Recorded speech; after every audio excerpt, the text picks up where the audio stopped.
Okay, so how did the week go? How did you do with the materials? Good. I do have a question, Professor. Mhm. I was doing one of the exercises for random a table of random digit assignment, and it was more I wanted to clarify if I understood correctly. So in the video, the example that they show when they're assigning random numbers, it shows two digits that you have to choose in order to randomize assign randomly a number. But in the exercise number two of randomization, uh, it was different. When I did it, I just used one number. And I wanted to know You're if missing there the was rule. What's the rule? Did anybody catch what the rule is and how you're supposed to randomize? What's the first step? Based on the videos, we have random numbers, and the video said that we select on pairs. But No, but I what's the first understand. step? What's the first step? There's a first step. We create the random numbers, right? The first step is to label. You have to Okay. label Yes, all your sure. units, right? So Yes. Jordan, you have to label all the units. And what is the rule about labeling? Did you remember that? Anybody caught that? What is the rule about labeling? This is the most important thing. The rule is, They have to have the same amount of digits. yes, Gerardo, every label has to have the same amount of digits. So you have to look at how many observations, or sorry, how many units in total you have. If you have more than 10 or more units, how many digits is the number 10? Two. So all the labels have to have, so that's the rule that you're missing. And it's okay, it's common that people don't understand that point. That's why they do it so many times, but I guess you just keep missing the rule. So all digits have to have, sorry, all labels, the numbering labels have to have the same number of digits. So if the last one is 10, then all the ones before have to have 2 digits. So you have to start with 0, 1. That's the rule. Okay, so make a note about the rule. That way they all have the same chance because they all have 2 digits. Now in the notes, okay, I'm going to go into the notes in a second. Let's see. I'm going to make a list of your questions and then I'll go into the notes and do them all.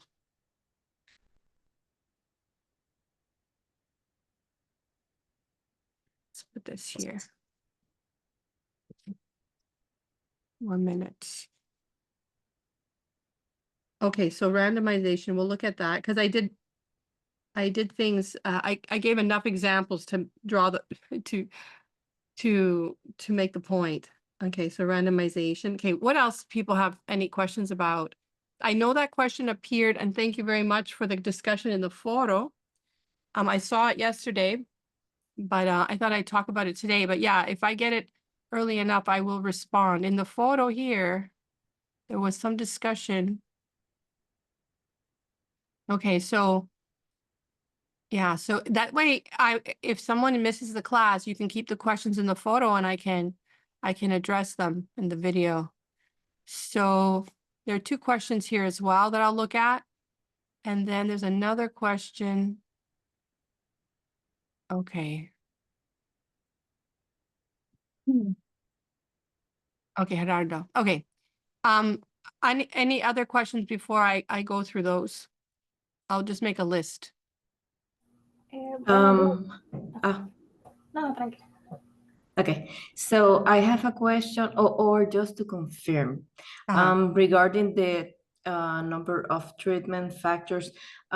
We saw in the material that are in Moodle that the factor counts, for example, of the exercise of different floors and mixing method and so on. But in one of the quizzes, we have 4 women. And Or Initially, I'm sorry? you said for what? For For women, women's. okay. Yes, and then when I calculate the factors, I initially take into consideration for women's, but then I think, or I just had the exercise wrong, and then I just want to confirm if in the case of the example of Moodle, it was 3 because there was different kind of floors, but in the case of women's, even that there are 4, it's just I have to count as 1 because it's woman in general. Can you It tell me gave which me, problem it is so I can have a look?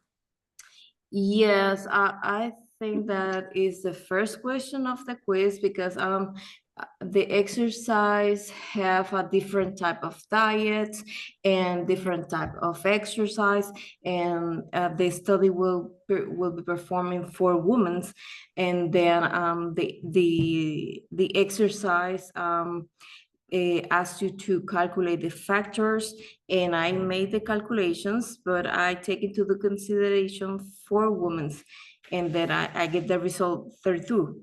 But then the answer was 8, and I just think that women's counts as 1 and not as 4 individuals. Okay, which And quiz was it? It's one of these here? um, maybe is I don't know exactly what was. Yeah, let's see, let's see. Yes.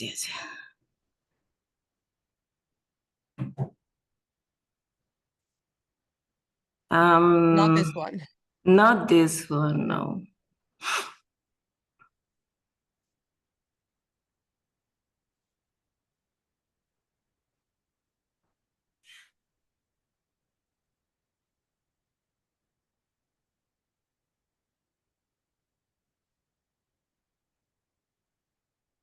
Yes, the first one. The first one. I initially selected 2 because we have a 4 type of exercise for women's, and I don't know, 2 different diets. So I multiplied the 2 different diets for exercise and for women's, and the result must be 32. And I get wrong, and then Okay, I just okay. Okay, yes. So it says there's, okay, nutritionists would like to simultaneously study the effect of diet and exercise on weight loss. They would like to examine the effect of 2 different diets and 4 exercise programs for women in each of the factor levels. So how many factors are in this problem? Well, we have for exercises, we have 2 different diets, and the women's, I think so. So the factors are, if you think back to the problem of thinking back to the presentation of the problem for the physician's health study, there were 2 factors.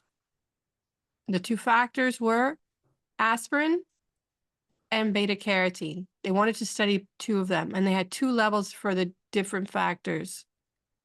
Here, the 2 factors are diet and exercise. These are the things that we believe can influence weight loss, right? Diet and exercise. So there's 2 factors. The first factor has 2 levels,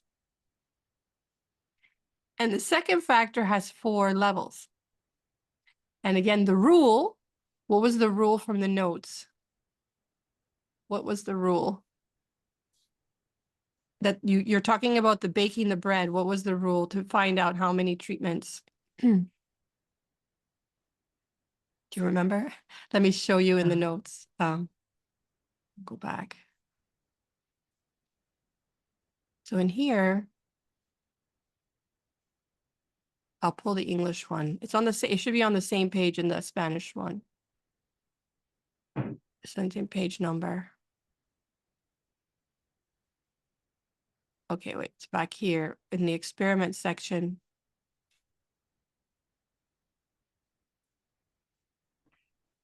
So here.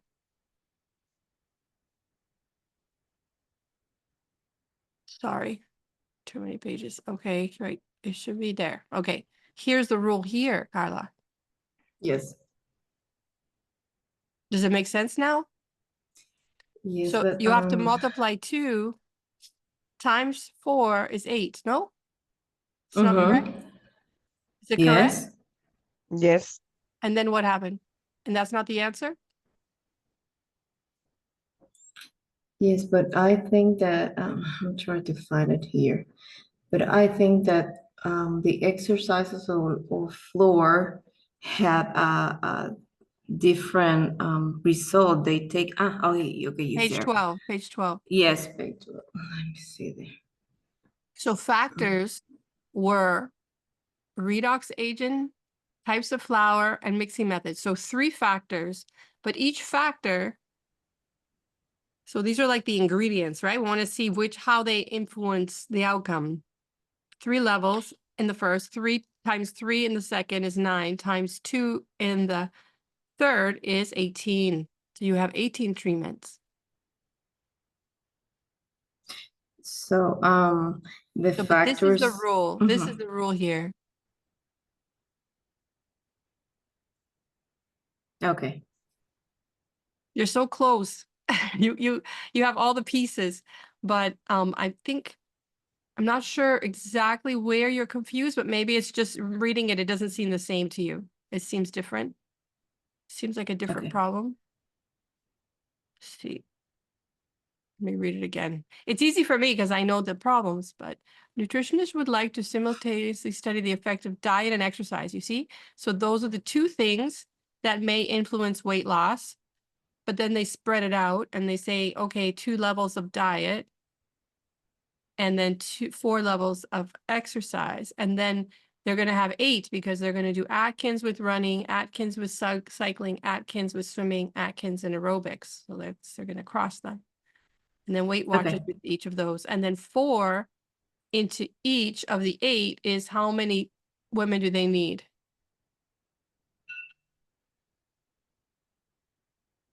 So there's going to be 4 women assigned into 8 treatments. How many women total?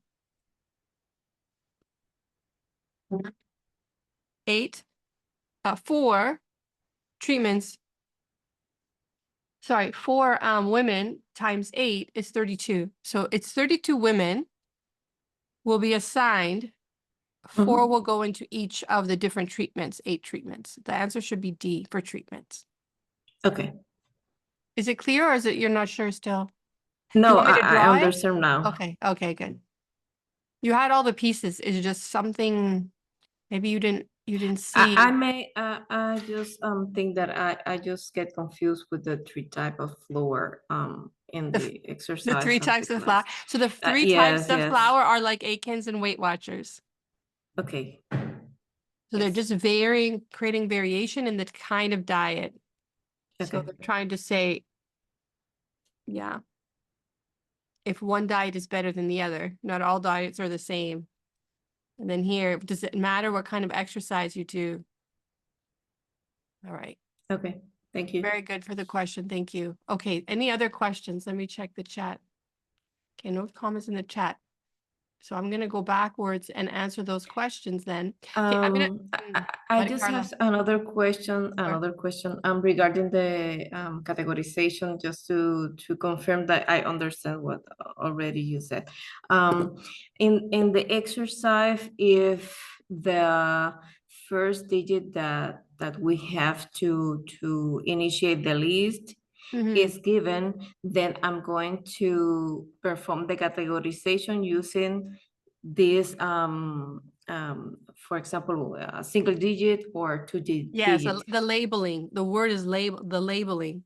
But in the case I don't know if would be the case, but if the exercise would if the exercise didn't specify how to perform a list, I just must take into consideration all the possible listing 2 digits, 1 digit begin with Yes, zero. you have to Okay. take, if it doesn't tell you how to make Mhm. the labels, if you're not given specific instructions, still the rule applies. All labels have to have the same number of digits. You can Okay. make the digits 5. As long as all of the Okay. units have the same 5, like 5 units or 5 digits in the label. Okay, Okay. so let me go to the notes and show that where I discussed that. I discussed that. So you can see this, right? This is very big for me. Let me make it a little smaller. All right. Or maybe it needs to be big for you. Anyway, I'll leave it big for you. It's okay. Okay. So here's some examples. Wait, I think I start before, no? With the labeling. Maybe no. Okay. Sorry for close your eyes. It makes you dizzy when I scroll. All right, so here is my first example. There's 8 people. So there's 8 people. You can use 1-digit labels to answer this question. So you can make Castro 1, Diaz 2, Esteban. So you can do that because the last digit, or sorry, the last label has 1 digit. So that's what you can do. And then when you label, following the instructions, attach numerical labels beginning with 1. So you must follow the directions. If the directions are not there, to start with 1, you could start with 0. Actually, you can start with any number you want. The point is, the rule though is they all have to have the same number of digits. That's the main thing. Okay, that they have to have the same number of digits. And they have to be unique. And then selecting, I hope you understood that. Does anybody need me to do this exercise? I can illustrate again. If you need that, you can put in the chat. If you didn't get to, okay, well, let me talk about that in a second. Let me finish this and I want to talk about how far you guys got. All right, so then this exercise down, where did I put it? I know I have another one. I know I have another one somewhere.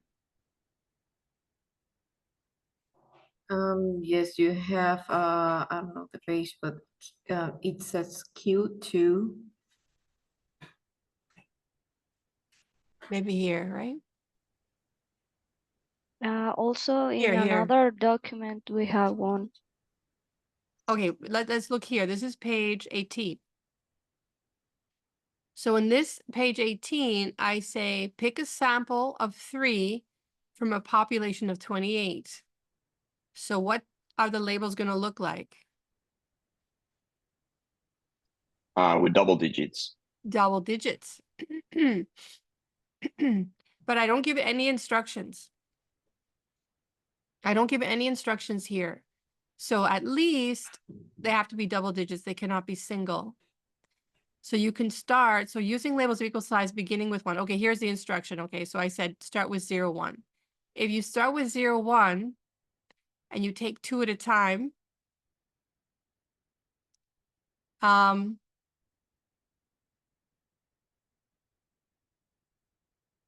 okay, so if you start with 0, 1, you take 2 at a time, you're going to get the 5th one, right?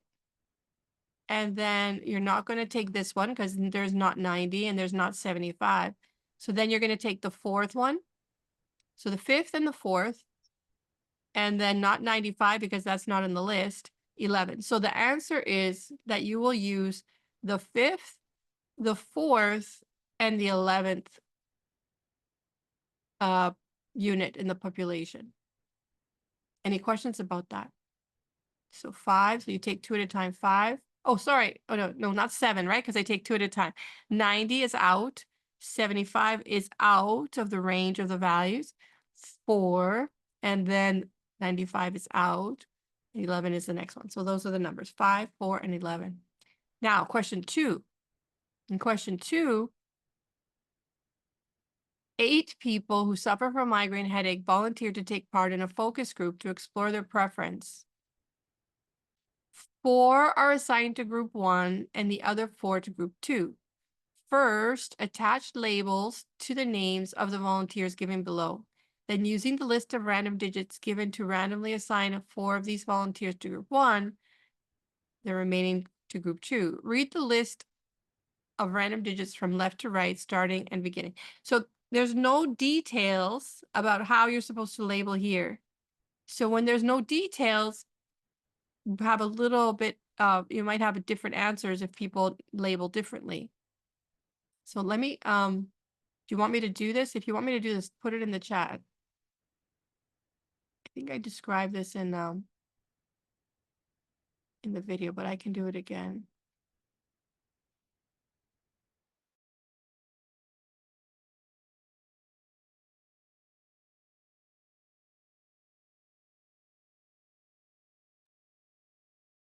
Okay, in the chat, we see.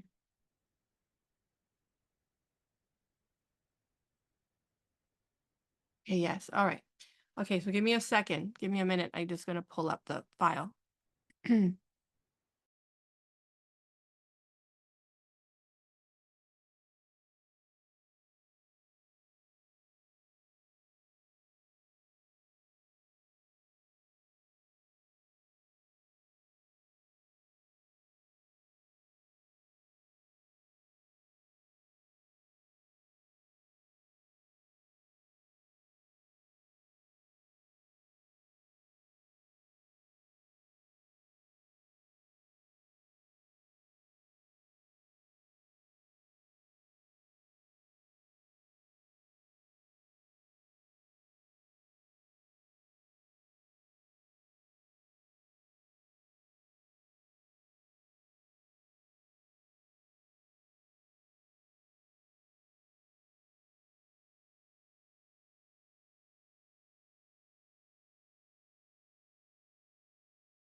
Okay, I'm gonna share my iPad now.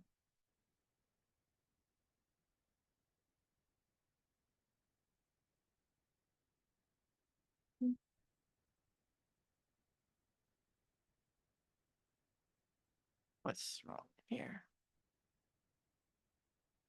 Hold on. I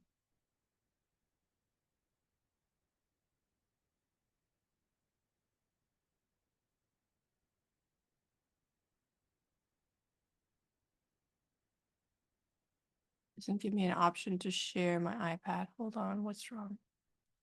System settings. You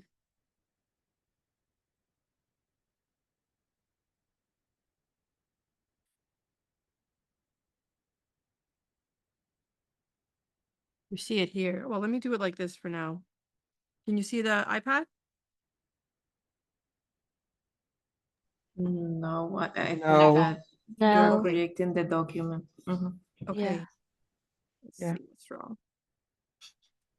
Something changed here that I don't know about.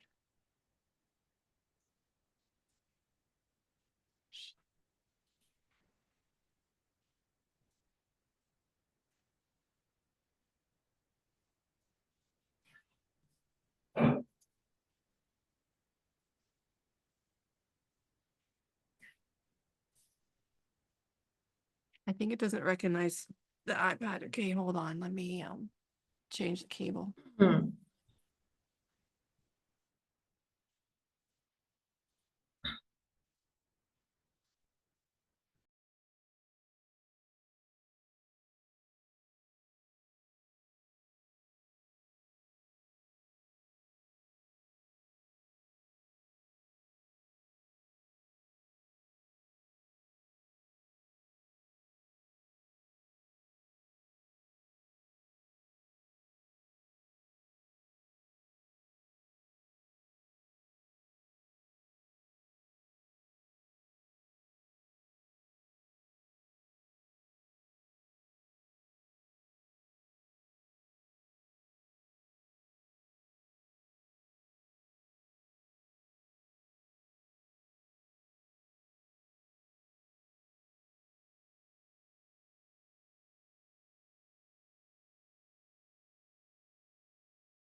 Okay, how's that? You see it?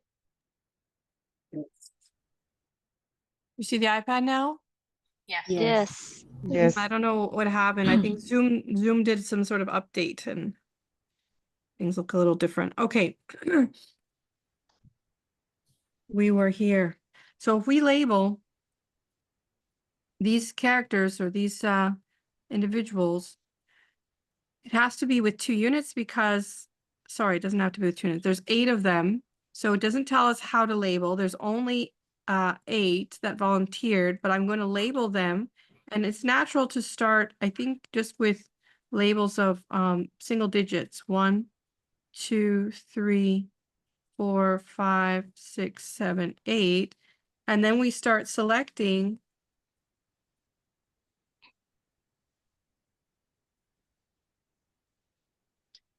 one digit at a time from the random tables generator. So one digit at a time, 0 is not on the list, so we cross that out. 5 is, so we circle that, and now it's out of play. Okay, so if we see 5 again, we skip it. 9 is not on the list, 0 is not on the list, 7, so Tolman. And then 5 is already selected, so we cross it out. 0 is not on the list. 4, Miller. Actually, wait, let me circle them so you can see them better. So we have 5, we have 4, and we have 5.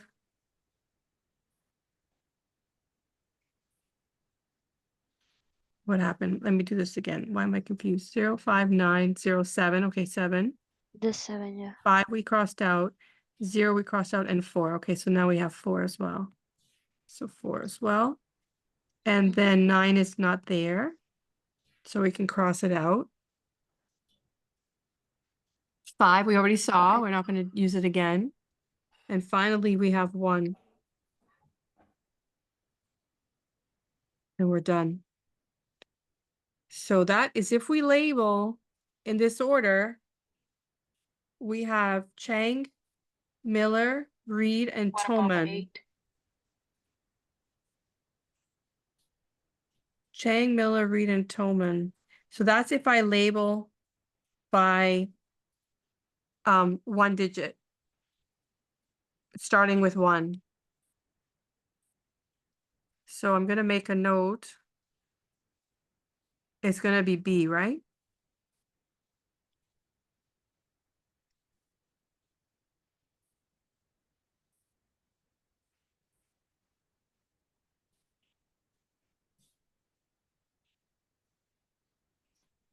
All right, but that's not the only possible answer. Now, I wouldn't ask you this on a test unless I was very clear about what I wanted you to do, okay? Just to make the point. This example helps make my point. There could be another answer. Could be another answer if I labeled differently. What if I labeled, I think the next one is with 2 digits. So if we label with 2 digits, it's not wrong. The labels all have the same size of digits. I could label with 2 digits because that's what you're used to seeing. So maybe you did this.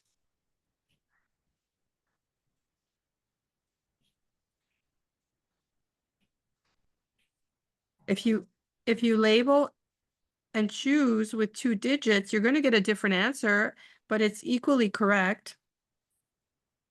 So it would be 5 first.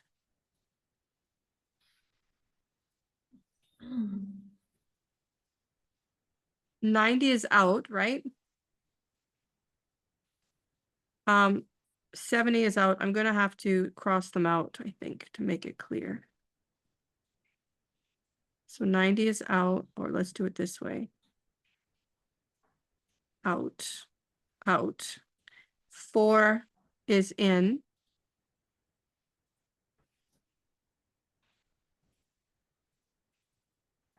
95 is out of our range. 11 is in. 38 is out. 44 is out. 49 is out. 82 is out. 20 is out, 75 is out, 12 is out. Did I miss any? Because I feel like I'm going too long. 05, 90, 75, 04, 95, 11. Oh, there's no 11.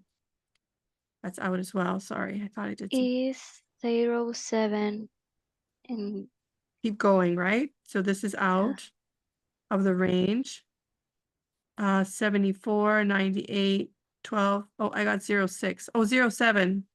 07, but wait. Let me do this again. yeah. 95, 11, 38, 44, 49, 82, 20, 75, 12. No, it No, doesn't. Oh, did I make a S mistake?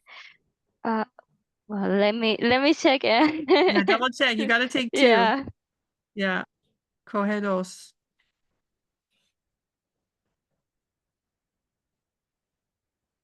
Six. I have 6.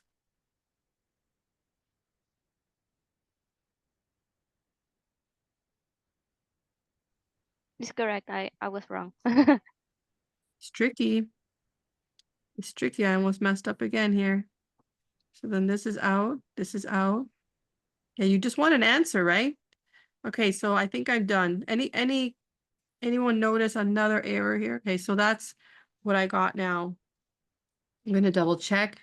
2, 2, 2, 2, 2, 2, 2, 2, 2, 2, 2. Okay. In reality, a lot of this is done with the computers, but it's important to understand, what it's doing. And this is a simple exercise, I think. So I'm going to circle the ones we select. So we selected 2, 4, 5, and 6.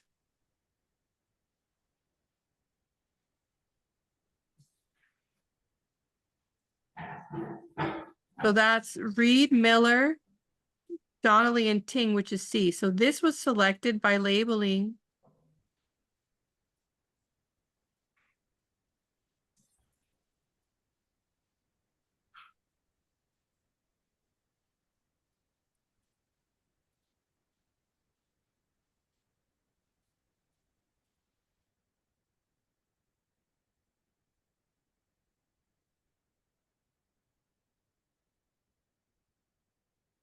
With 0, 1. And then you guys can you can verify, but I think the other one, so we have B so far is correct. We have C is correct, but then also D is correct. And that one is a result of labeling starting with 0, 0. I think that's what I did. Now I want to check. Let me check. So no, that can't be it. So I don't think there's any 0, 0s. I think I started labeling with 0. I think that's what I did. Something about 0. So if I label with 0s, then you get Chang and you get Reed and you get Coleman and Whitting Hill is 8. Professor, if you are writing something, we No, can I'm see. just looking. I'm not writing Ah, anything. okay. I'm just looking. I'm trying to make sure it's the right answer before I demonstrate. So I think if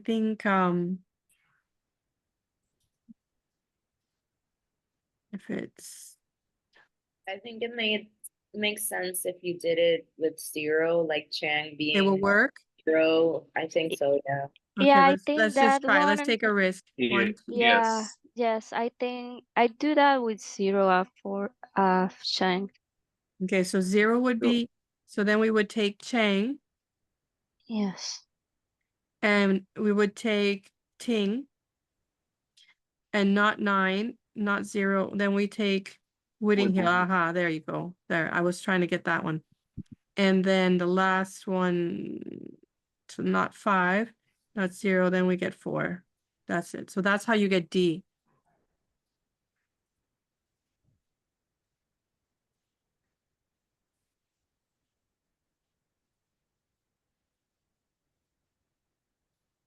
So anyway, like I said, I wouldn't expect you to do something like this on a test unless I gave you specific instructions, to be clear, to get exactly what I got.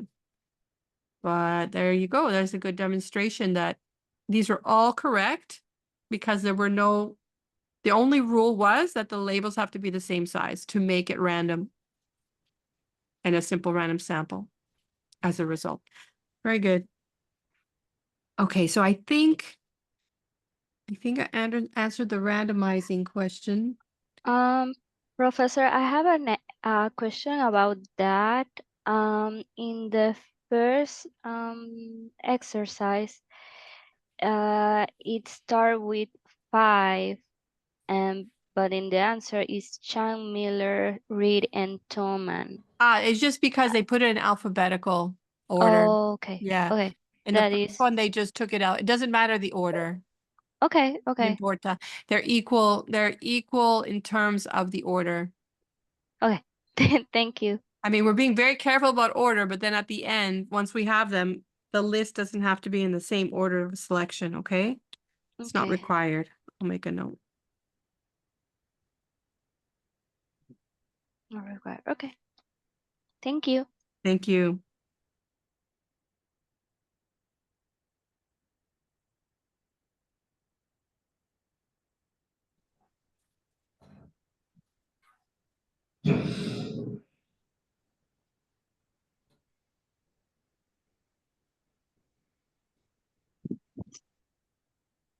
I have a question. Yes. So I was doing the practice assignment at the end of all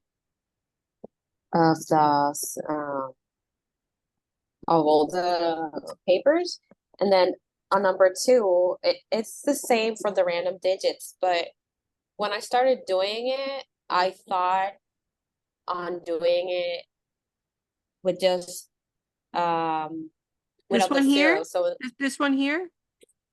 it's the one about the steering rate and temperature. Yeah, Yeah. that one. So when I started doing it,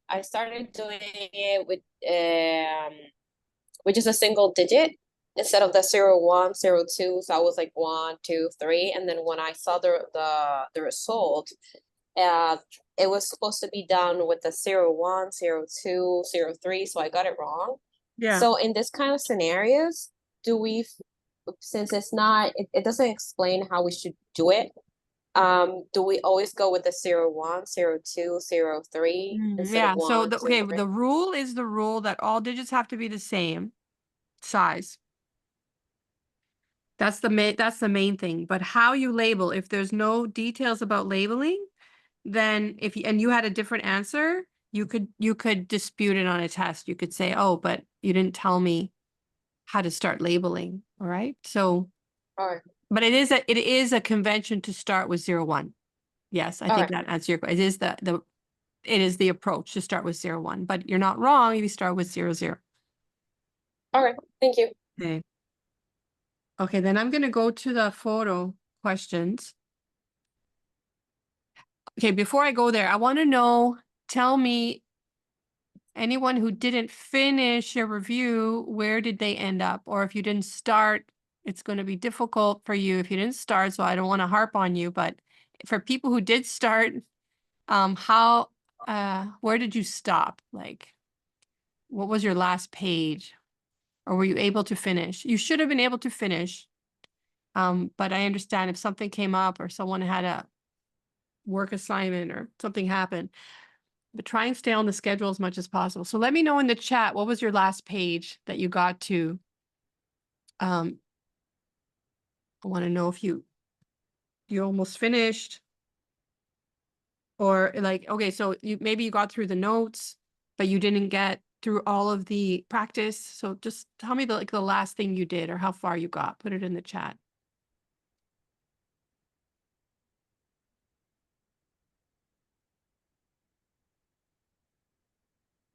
Okay, so yeah, so get to the quiz. So again, the quizzes on the platform are the most challenging. They're not that hard, but I mean, they might be a little bit beyond, what you were doing before.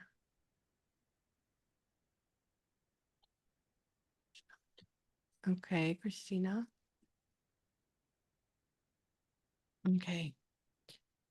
So the notes will make more sense if you watch it with the videos, but you can, you know, skim through the notes, then watch the videos because the videos explain them and show you how to pass through them or get through them.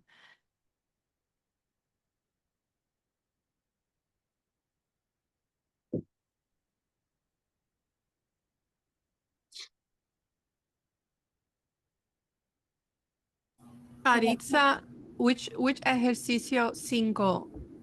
Sí, el que habla sobre las fotografías de una compañía, sobre los papeles de la fotografía, Aquí, okay, 5, okay. ese mismo.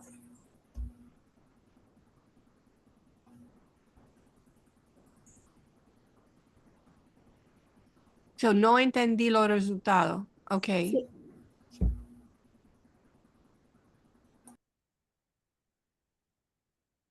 Okay, so let's see. Let me see 5.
I don't think that's the right answer. I think I think the numbering got messed up.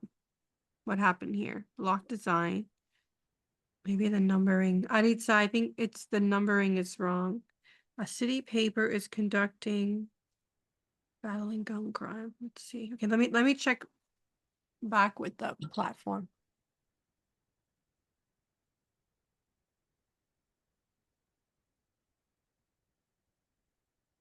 Something's wrong with my clave here.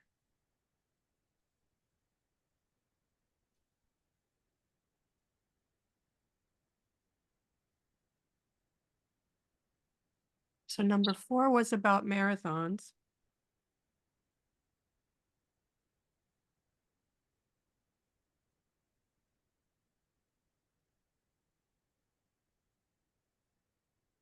Before was about marathons. 5 is about the company. En eso yo creo que está invertido. I must have deleted another problem here, Aritza. I don't think this is locked as IMB or the numbering. Use a diagram. Yeah, ese 5 empieza aquí. Okay. Okay, but then what happened? Did I erase something else? The city paper conducted a poll. What is the population of interest?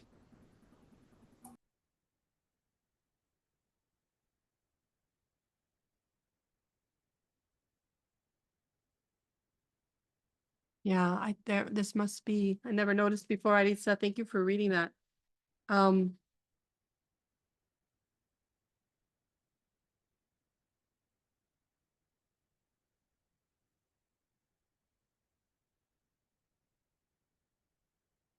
All right, so the answer should be that final answer, match pairs, gallery classic. Okay, Aritza, puede leer el de 6 in the solutions. So verifica esa, this should be the answer here.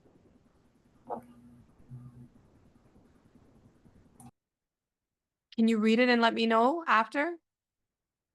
Sí. Okay, so verify. So I have to fix that because this question is gone. I must have removed the question. I don't remember. So this is gone. And this one is 5 here. But that means the last one up here doesn't have an answer. Zoom in. Okay, I guess that one is they got reversed. So this is number 6. Is that all right? Does that make sense? Sí, yo creo que sí. Okay. Okay.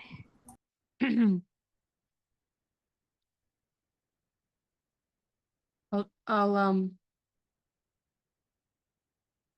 try and do it. I put it on my list. Let's see if I get to do it. Okay. Good.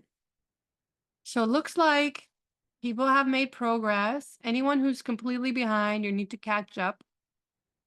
Let me answer the questions in the photo. And what we can do, because it's only 10 o'clock, I can give you maybe some other questions we can try from somewhere else. And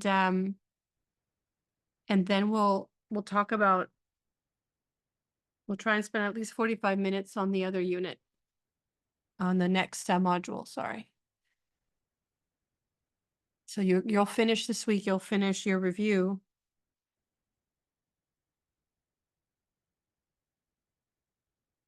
So I'm going to go back to my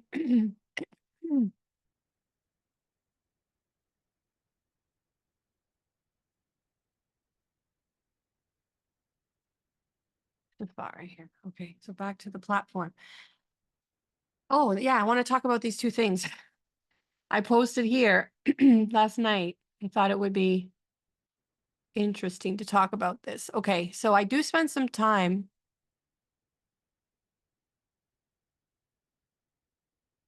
discussing experiments. So I want to talk about that and evidence. So this is like beyond the scope of the class, but I should have mentioned meta-analysis. So I'm going to talk about that and then this quote down here. But first I'm going to go to the photo and see if we resolve what's in there. So, pregunta módulo 2. Okay, Aritza.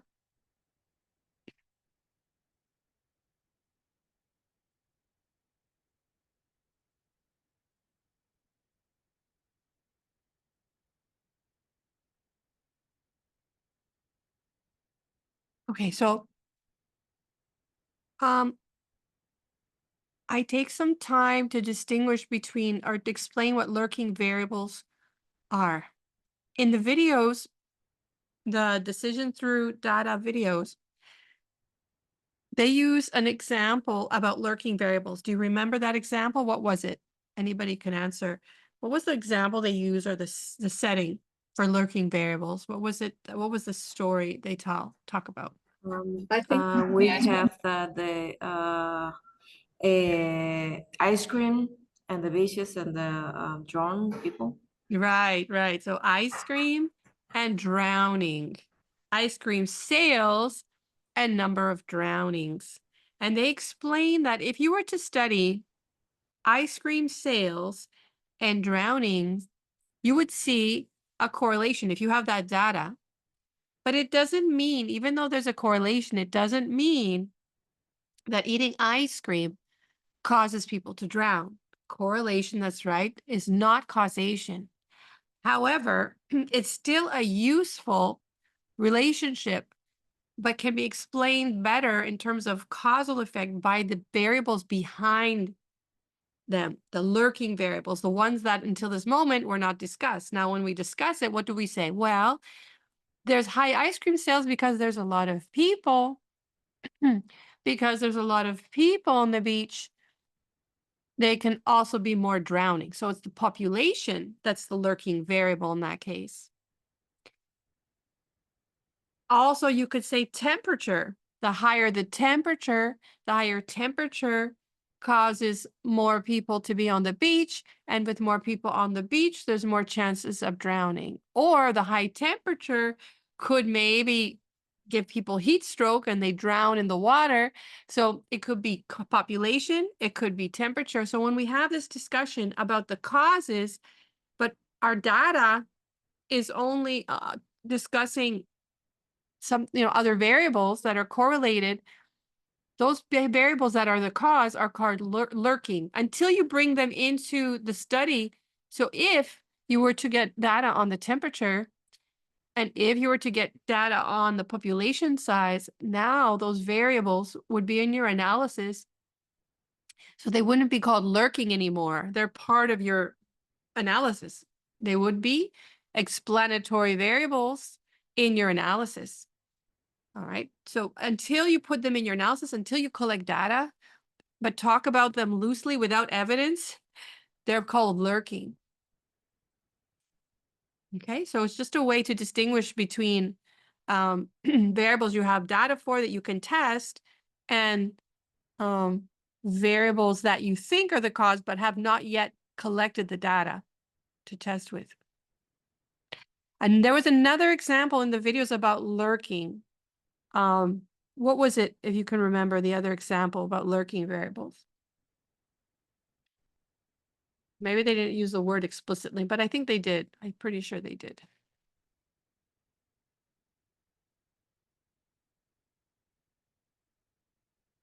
Does anybody want me to make any notes? But you can get from what I just said. Did you follow? So the other example was when they talked about smoking causes cancer. Those are just correlations because they see that people who smoke more have, on average, a greater risk of getting cancer. So they said, what if we built an experiment? We construct an experiment and we follow children, we divide them, and we put some children in a smoking environment and other children in a non-smoking environment. The problem with that are the ethics. You would never be able to do such a thing in a modern world. Okay, that's knowing that there is a risk would not allow forced experimentation with a risk like that on children. Okay, but just the thought experiment. So let's say we did that and we followed those kids into the future. Even if we did that, there still might be a lurking variable. Maybe it has to do, well, in that case, if it's an experiment, it's perfectly randomized. We could be able to see, and we could study those different populations. But if you just looked at, without the experimentation, just with the correlation, the lurking variable could be, again, we don't have the data, but it could be that people who smoke also are people who have a predisposition to die of cancer, or they get serious cancer. It could be, until we identify the genetic, the genetic markers or understand them better to know if people can be more prone to smoking. We can't study that. So it's a lurking variable to even propose that, to say, oh, maybe it's genetic, that people who are just going to be sick, or predisposed to cancer, smoke. It sounds far-fetched. It sounds incredible, but maybe it is. And that's the kind of reasoning that the tobacco companies used to put doubt into the public about the correlation that was found over 40 years and significantly in different populations. Okay, so this is why I like these videos, because they are still relevant, very relevant things happen today with experimentation.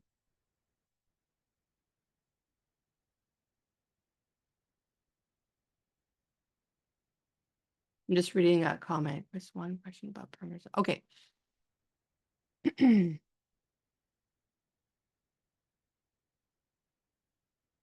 Okay, Christian, you're asking me about the first quiz, right? And the idea of parameters and statistics. So in the first class, I did talk about parameters and statistics, but I can talk about it again if you like. If you want to review the video, the intro video that we did for the class, I talk about it there. Maybe somebody can help me with that. Let's see. I'm just putting it on my list. Okay, so Aritza, Do you understand better the lurking variable versus explanatory variable? Sí, gracias. Okay, perfect. Okay, now her second question was,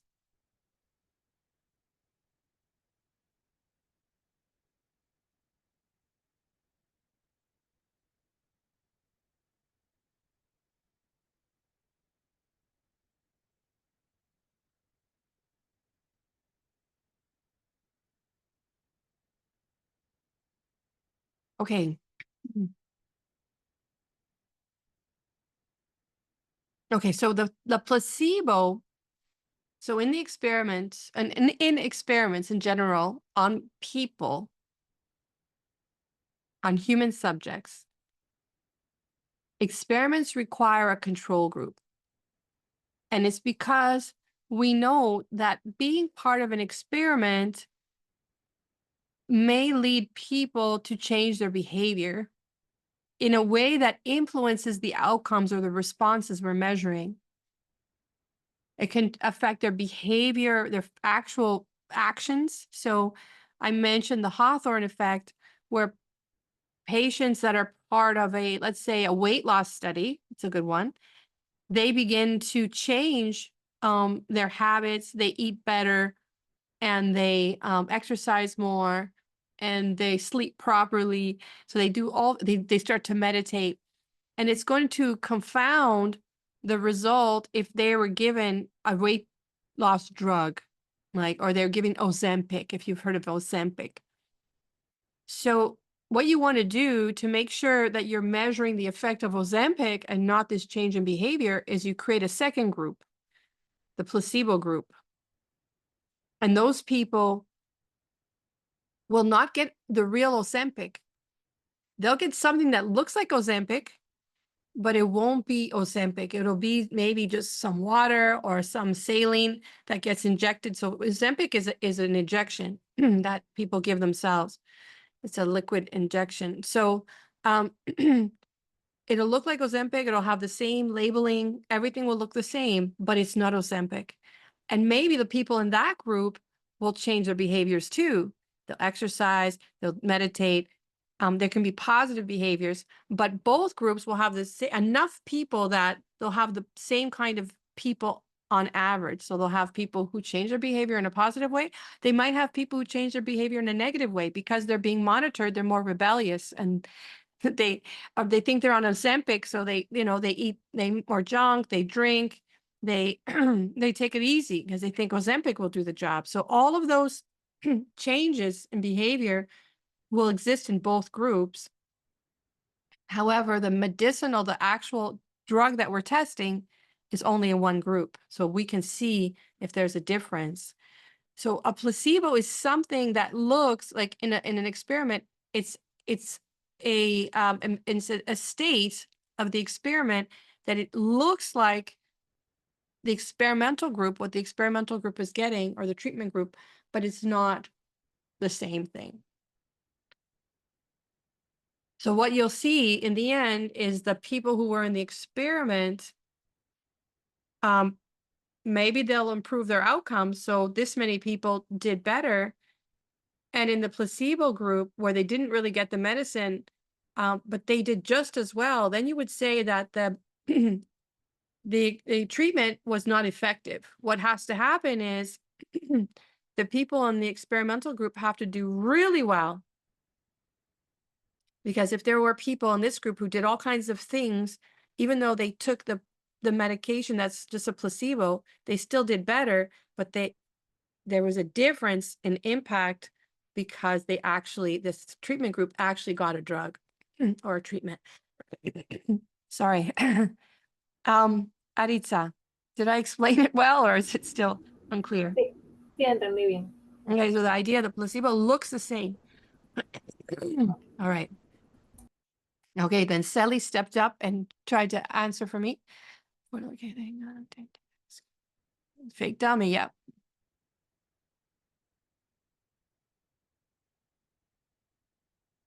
Very good. Now, if there's no drug, but it's like a setting or a setup, and I described some of those where You can let me know if I missed any of the pages in the notes. I think I explain all the pages in the videos. But if you're just conducting, experimental setting should be, the people in the different groups shouldn't communicate, and they should be experiencing, otherwise they should believe they have the same setting. And anyone hired as a research staff shouldn't know which experimental group the other one is in. That's known as double blind. So the person doesn't know which group they're in, if they're in the treatment group or a placebo group, nor should any of the staff working with the patient know which group they're in.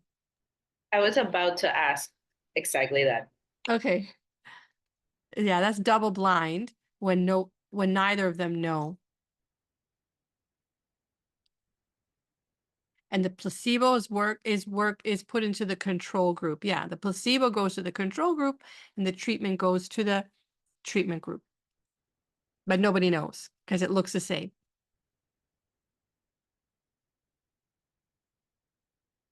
Carla explained something here for me. Right. Good.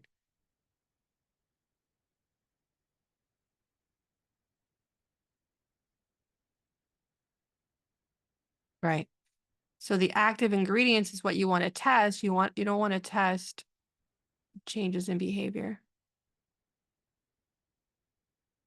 You want to control against changes in behavior by ensuring that there's similar people in both groups. You have enough of variation that you've included in both groups. So you have enough people that you've included in both groups.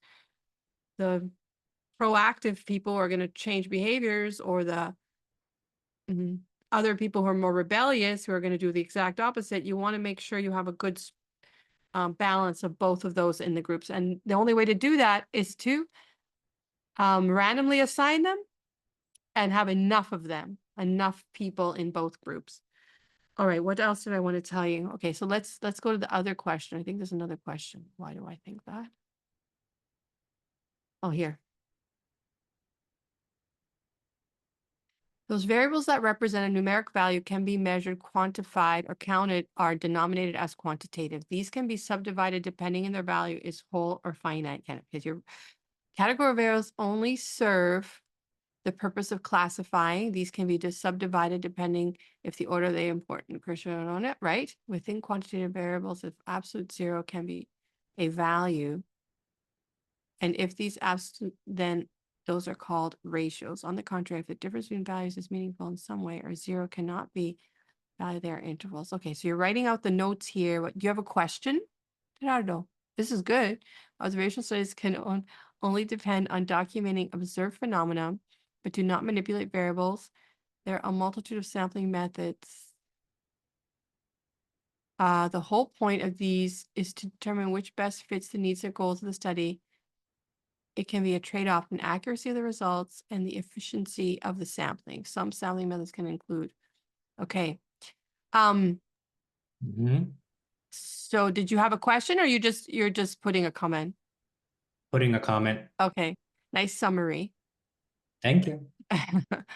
I talked about stratified sampling and multi-stage sampling, and sometimes students get confused with those. Let's talk about that. Let's go to the quiz question, and then we'll talk about that there.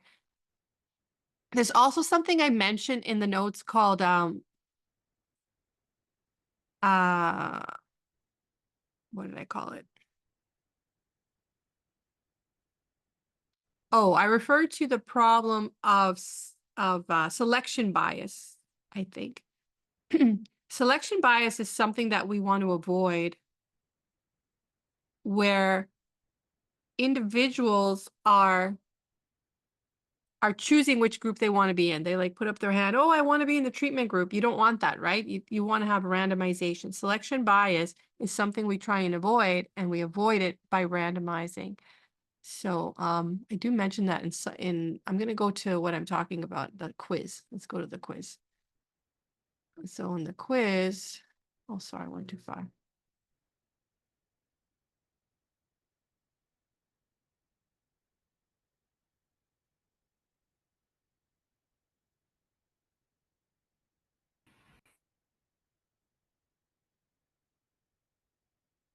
No photo. This is the photo here. Okay, so I did that. I answered the photo questions. Oh yeah, I want to talk about these. And let's go to the quiz.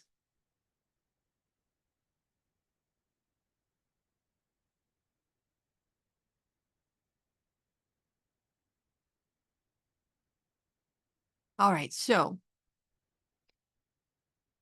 here. Okay, so in the first question here, I mentioned collection by I made like okay, let's read the question. There are various types of bias that researchers conducting surveys must be careful in avoiding. Which of the following is not a type of bias? Not a type of bias. I think the answer was collection bias, but the other ones I do mention: non-response bias, people who don't respond to surveys because they don't want to be identified; under coverage response bias, when people lie to an interviewer; and the one I just mentioned is self-selection bias. I just to make it clear, I'm mentioning it now. I don't know if it's in my notes explicitly, except for this example, but the idea is, I'm going to check that. Hold on.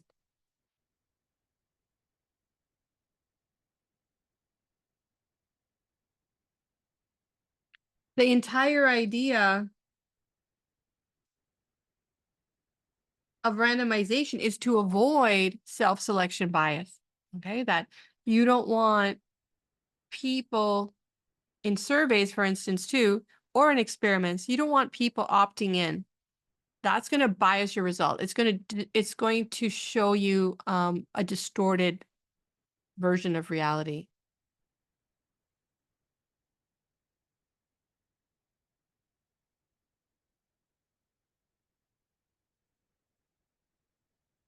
Yeah, if you have problems with connection, just write down the time and then you can watch the rest of the video. I'm okay. I haven't cut power.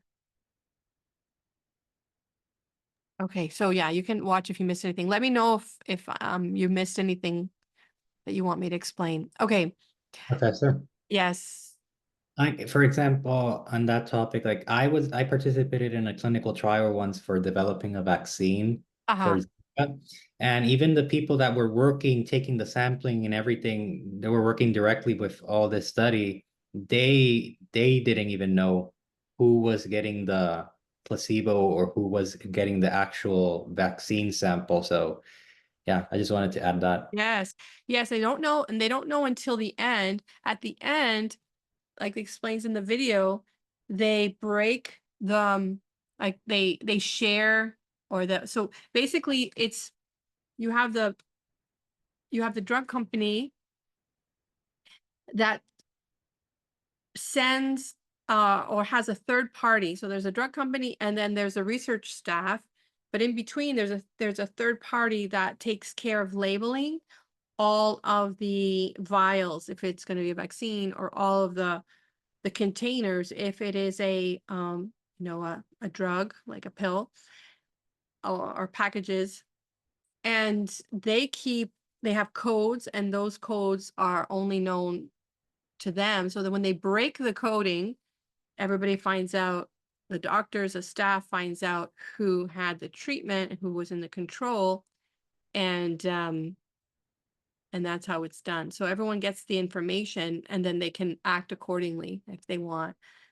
They didn't mind the outcome, and they want to continue using that treatment, they'll have the information to do that. If it didn't have helped them in any way, they won't waste their money on it. All right, so thank you for that. All right, so somebody explain to me, what did we discuss on the first day about what's a statistic and what's a parameter? What was the discussion that we had, or what do you know about statistics and parameters? I have in my notes that statistics helps inform decision making, is what I have written down. I think I said more than that. You guys got to go back to the video, but it's okay. I have more. That was just the first. The goal is to information from data about a variable to better understand what to expect. Right. And what is a statistic? What was my definition? It's a number computed from a data in a sample. Right. So a statistic is from a sample. So the S and the S, right? Remember S and the S. A statistic comes from a sample. What about parameter? What is a parameter? A parameter is The population. so a parameter is a number computed from data in a population. So parameter P with population P, okay? S and S, P and P. Try and remember that. Right, Alondra. Parameter is a number computed from data in a population. That's the important thing. A statistic is a number computed from data in a sample. And what is the relationship? A sample comes from a population. So a statistic is an estimate of a parameter. That's the full circle here. So parameter is a number computed from data in a population. A statistic is a number computed from data in a sample. A statistic estimates a parameter. A parameter we might never be able to calculate, but we can imagine it and we can get what we think is a good sample and compute a statistic and then hypothesize and say, we think this is a good estimate of the true parameter. So here's an example. Grain contains two kinds of kernels, licensed and unlicensed. In a particular population, so this is known. When it says population, it means 95% of kernels are licensed. They know that. They did an inventory. They tested all of them, or they verified all of them. 95% of kernels are licensed. A sample of 300 kernels is selected from the population, and it found to contain 240 licensed kernels. 240 divided by 300 is 80%. So 80% of kernels in the sample are licensed. 95 is a parameter. 80% is a sample. Not a sample, but a number computed from a sample is called a statistic. Statistic. Okay. This is not hard, but we got to get it straight, because if you don't, you get confused, because people use these words very loosely. Parameters, statistics. It's like, what are you talking about? Statistic is a number computed from a sample. The sample comes from a population. In the population, you can calculate, if you have the data, you can calculate parameters. And then this way, the statistic means to estimate the parameter. So we have three numbers here. This number associates, we said this is a parameter. And then these are numbers computed from a sample. They're both statistics, because we have the sample size is a statistic. It's a number computed from a sample, right? So this is the sample size. Sorry, no, that's not a sample size. This is a sample size, 300. We count 240. That's also a number that we got from the sample. And here's another number we got from the sample. So that's why this is a parameter, 95%. 240 and 80 are both statistics. So the answer should be parameter, statistic. It should be C.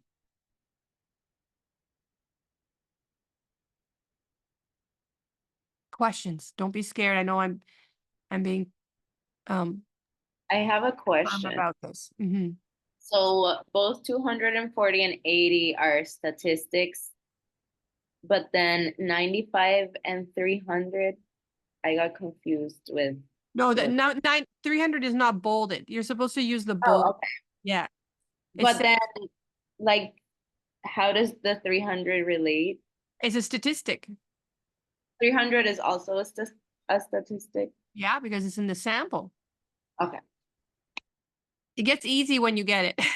It's hard when you're trying to learn, but once you get it, it's easy. So anything that comes from the population is a parameter. anything, any number that comes from the sample is a statistic. And in English, it works because the P for parameter is in the population and the S in the sample is in the statistics, is a statistic. So S is an S and P and P. It's funny because I did my first degree in statistics, and I remember being confused of what they were talking about, and I had to figure that out myself because no one ever said it to me. I just assumed that I knew what they were talking about. But I think it's because in our vernacular, in our language, we use these words very loosely. It can be very confusing. So this is a specific way to use these terms.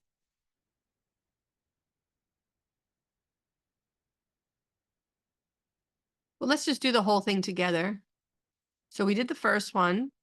No, the first one is what is not. That would be A. Because self-selection bias is a bias, response bias is a bias, undercoverage is a bias, non-response bias. Those are all bias.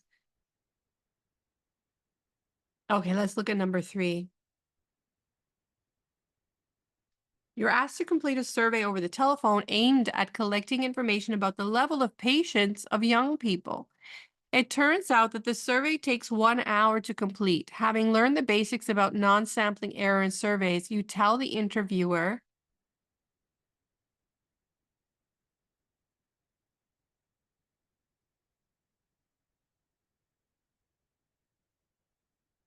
so the underlying assumption here is that you think 1 hour is too long.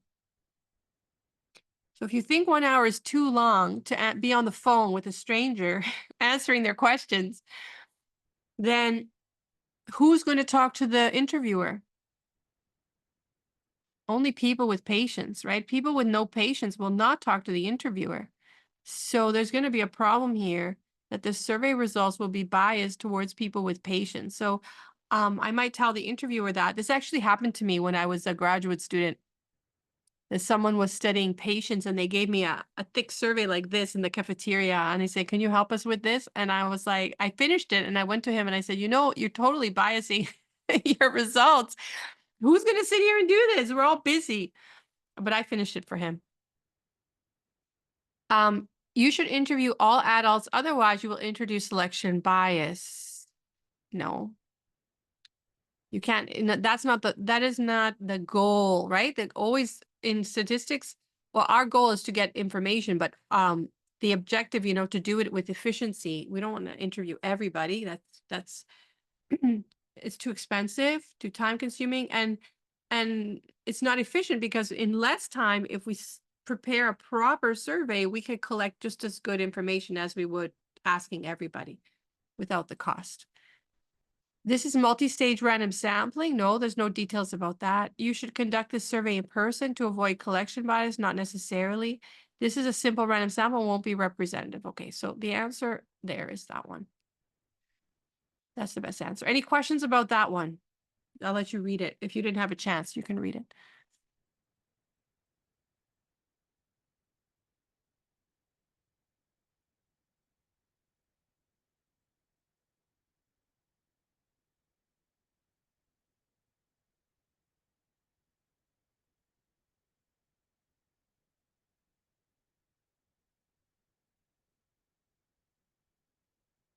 Okay. All right, then finally, the Census Bureau surveys ensure that each state has proportional representations by preparing a survey with what? So this question is motivated out of the videos where you learn about the different kinds of sampling. Now, what type of sampling ensures proportional representation? Estratificado. Stratified sample design. Right. The stratified sample design ensures proportional representation. The other types offer different purposes. But the biggest concern about representation, so the example in the video was that there's people who live in the urban center. There's people who live in the suburb. So in the urban, it would be in San Juan. Suburban would be to live in like Guaynabo or to live in Agua Buenas. That would be like suburban. But rural would be to live like in Utuado, Arecibo. I think that's rural. I hope I don't offend anyone. I don't know. I don't know. But I think outside in the, outside of the metropolitan areas, you're going to call it a rural. Now, there's a problem that 3/4 of the population, or, a large, or 2/3 of the population mostly live in the metropolitan area, and other people are spread out. Maybe I got this wrong. Or let's say a half. Okay, so half of the people live in metropolitan and half live in the rural. And there's some areas you want Utuado, you want to have respect for regionalism, that there's people all over. And to make sure they have representation, you first divide people into urban, suburban, and rural. Maybe there's a different way that they're divided here in Puerto Rico, but instead you find a way to divide people to make sure that you have a representation of the rural areas. You have to sample in the rural areas. So you stratify, you separate by region that way. And then everyone gets represented. Pro, they use municipalities here. You have is it 72 or 73 municipalities? Maybe that's how they sample. And 78. 78? Yes.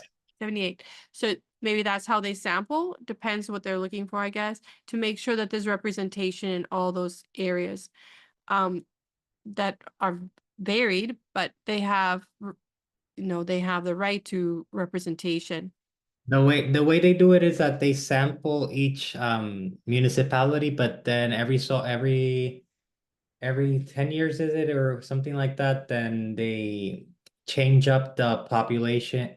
They can move different parts of a municipality within a distinct representative district or senator district Okay. represented by the senator. Yeah. So you can have municipalities that are split between more than one district, or there's actually even municipalities that can vote in more than one district, because there's some weird. Well, I don't know. I don't know if they totally, I don't know if they use the electoral region to do sampling. It could be.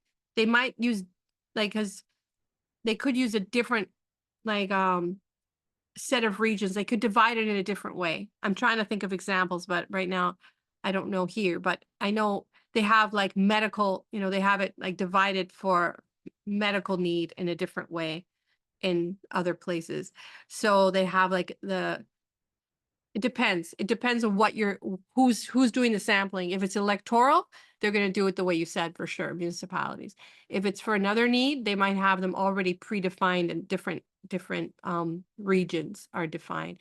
Maybe east, west, north, south, because they have different needs. They divide them in 4 regions to do some sort of survey. So, but the point is that whatever they're trying to study, they make sure first that they divide it into regions, and then within the regions, they do the random sampling. But thank you for the insight to make the distinction. That's different from multi-stage sampling. Can someone tell me about multi-stage sampling? And the motivation for multi-stage sampling? Why is multi-stage sampling conducted? And if you don't know what I'm talking about, that's okay. That's why I'm bringing it up, because students often end up a little bit confused about this. I don't know what it is, but I would assume that there's some type of variance along a period of time that needs sampling in more than one occasion then. Okay, it's not time, but that's a good guess. It's not stages of time, but it is, okay, so the motivation, first of all, is that it's hard to make a full list of all units. So remember, we talked about the rule for randomization. What was the rule? The rule for randomization is that all units have equal size labels. But to enact the rule, you need to know the total number of units. What if you don't know the total number of units? Let's say we wanted to sample from a large population. Do we really know how many households are occupied with families or residents or tenants? No, it's changing all the time. People move out, people leave, people come, they they have renters and they move somewhere else, or they left the island. So it's hard to have at any one time any snapshot in time is different from another snapshot in time. You might have a list, and then the next day things change. Okay, and month to month it changes. So it's very difficult and very expensive to keep an up-to-date list of contact names and location, addresses. So, it's hard for the government to keep track, never mind a company or a research group or team, with funding, either federal funding or state funding, or maybe they're not for profit. They have some funding to do some surveys. How are they going to do that to keep that list up to date?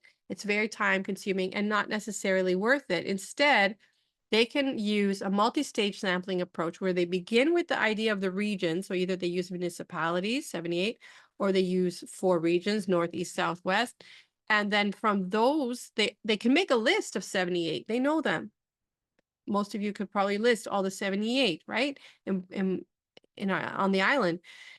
So if we started with the 78 municipalities, then we go inside there and we go to the municipality office and we ask for a list of all of the barrios. So then you get a list of all the barrios and in each one, and in the list of all the barrios, you label those. Now, maybe there's some variation. Maybe some have 50 barrios and some have 10 barrios, okay, because they're smaller municipalities. But you can still label them because you have a list. You go 01, 02, 03 up to 50, or 01, 02 up to 10, however it is, and you sample in there. So I believe I explained that when I go through the notes in the videos. So multi-stage sampling is motivated by a problem with identifying all the units at the outset. It's too time consuming, or it's too expensive to get an up-to-date list. So you work in stages. First with the regions or municipalities, and then within the municipalities, you get the barrios, and within the barrios, then you say, okay, within each barrio that I'm going to study, because you're going to randomize from the barrios, you're going to just get a list of all the streets, all the calles. And in the list of all the calles, you're going to have a complete list, and then you're going to label them and then select in there. So it's going in stages: region or municipality, then to barrios, then to calles, and with that, once you have the calle list, even there, you're going to make a list of all the addresses that are on the calle in the barrios that you selected in the regions that you're going to study. Now, the regions, you might, because you're doing stratified, maybe you're going to use all the regions, and that's fine. So the stratified phase is first to start with the different, you begin with the different municipalities, but then within each municipality, you do the stages. So you're using both stratification, if you're going to include all of them, and then the stages as you go down into finally getting an address, sampling different addresses, and then approaching the addresses and imploring with them, telling them you were selected for this study and you really need to participate or you're going to destroy my sample design, right? You have to beg them. Maybe you give them an incentive. You give them a gift card at Marshall's or something so they participate, which you can do. It can't be like bribery, but it can be to get them to participate. It's fine to give them a gift. Any questions about multi-stage? So the motivation there is that if you don't have a list of all the possible households that you might interview, you work through stages to eliminate or to narrow or focus your study on just a few that you can focus on, and you can, in the end, maybe it's going to be just 15 households on a street, and with those you can spend some money, take the resources to find the contact numbers, send them a letter, or go to their door and engage them in the survey. All right, so that is this one. If there's no comments, and I'm going to submit it and see my score. Make sure I'm right.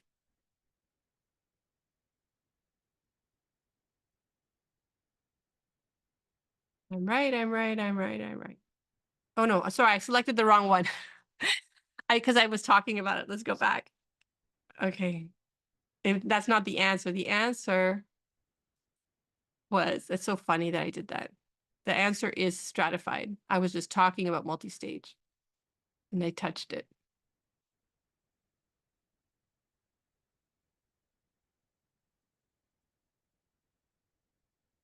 Oh, and it randomized the options. So I have to do D. And then parameter statistic is here. And collection wise. Yeah, it changed the order because I have it randomizing each time. Sorry. Okay, now I'll get it right. Okay, so it's 10:30. Do you want to take a little break? Let's take 5 minutes, or come back at 10:45. Okay, we'll meet you back here at 10:45. There, now I have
Okay, I'm back.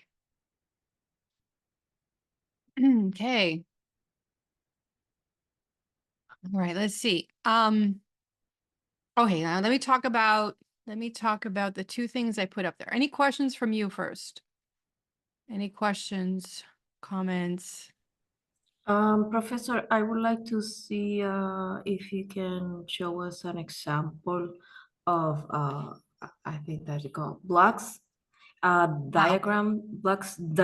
I understand the simple examples, but I want to make sure.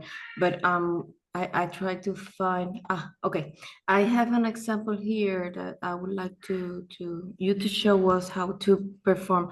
I don't know exactly in what document is, but it talk about two temperatures, different RPMs, and this study will pursue the measurement of the batch yield. I don't know. So it was here in the notes, the batch? I don't know. I have it here, but I don't have the Oh yeah, document. here. Yeah, it's number 2. Yes. I would like to see the diagram. Okay. Mhm.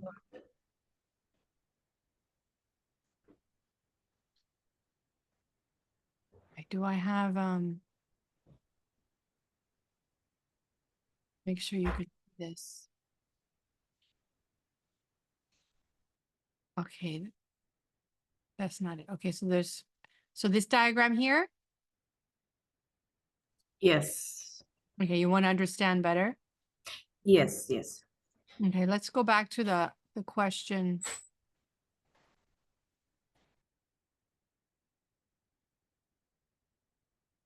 A chemical engineer is designing the production process for a new product. The chemical reaction that produces the product may have higher or lower yield, depending on the temperature and the stirring rate in the vessel in which the reaction takes place. The engineer decides to investigate the effect of combinations of 2 temperatures and 3 stirring rates on the yield of the process. She will process 2 batches of the product at each combination.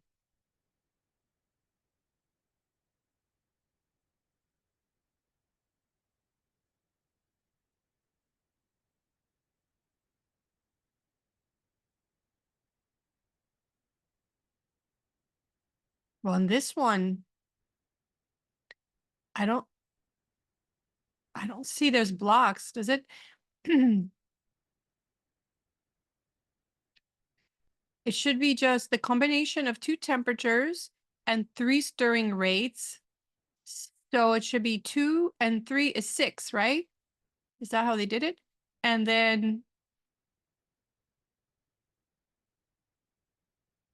let me go see again.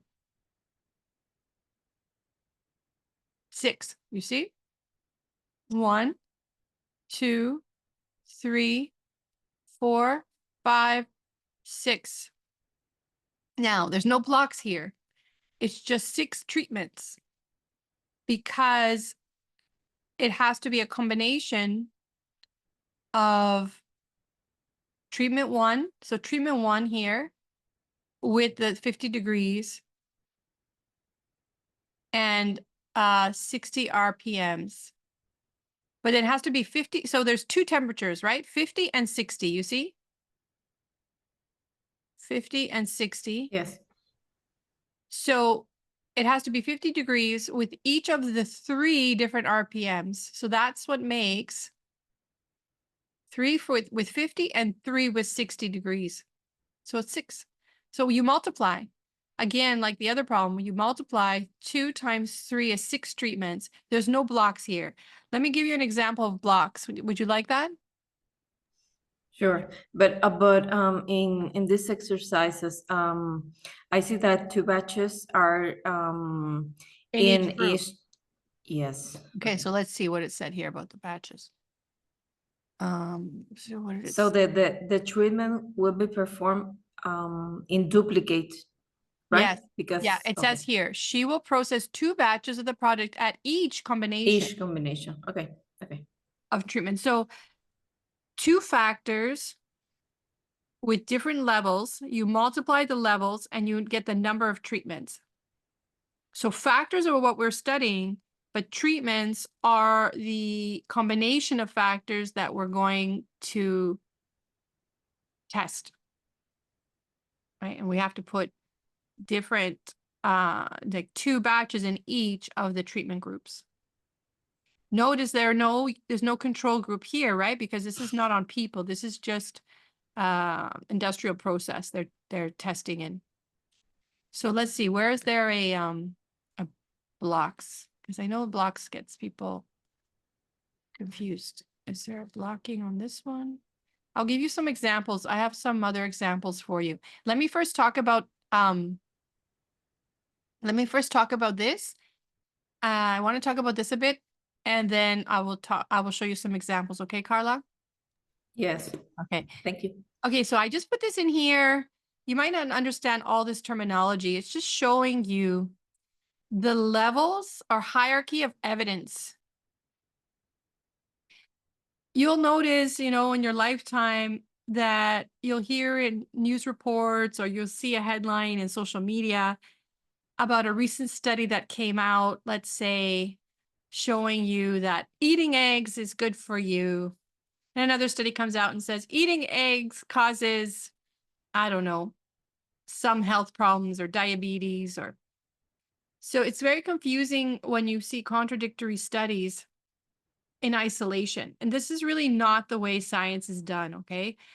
You don't look at studies in isolation. In fact, even if you conduct what we learned about the randomized controlled trials, you're higher up on the hierarchy than the other kinds of studies you can do. So these are just examples of different kinds of experiments you could do.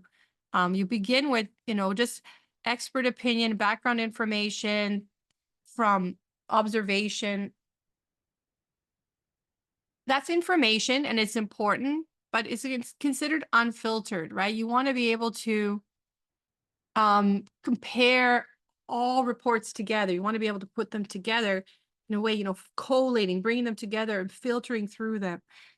And then you have case reports, case control studies, which are not the same as randomized controlled trials. So these kinds of studies are not as considered high ranking as randomized controlled trials. In science, what's done is that the randomized controlled trials repeated, in different ways, but studying the same topic. So let's say all the cancer studies that were done in the past were brought together, right?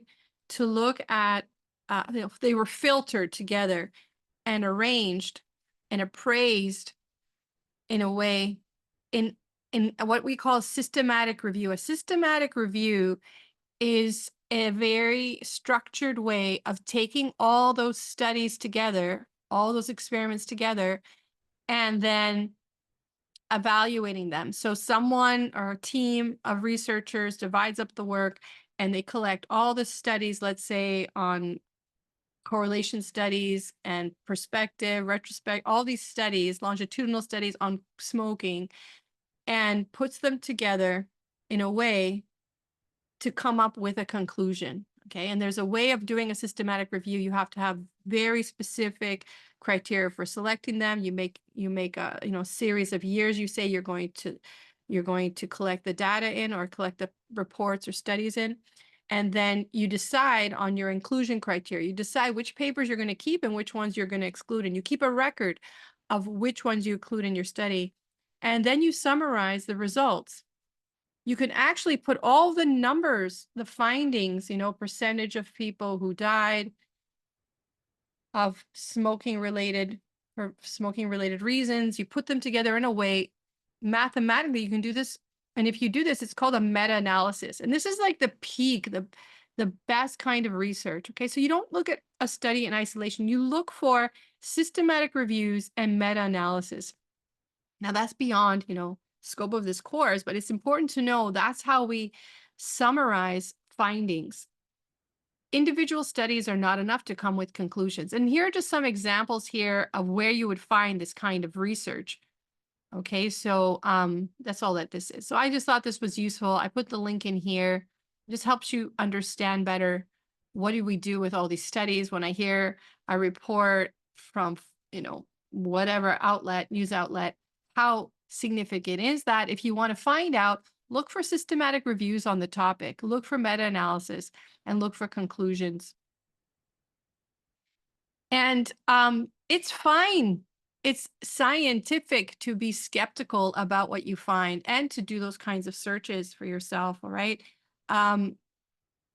This is, do you know who Carl Sagan is? Do you guys know who Yes. Carl Sagan is? Who's Carl Sagan? He was like this famous scientific communicator, and he also, I think he was a cosmologist.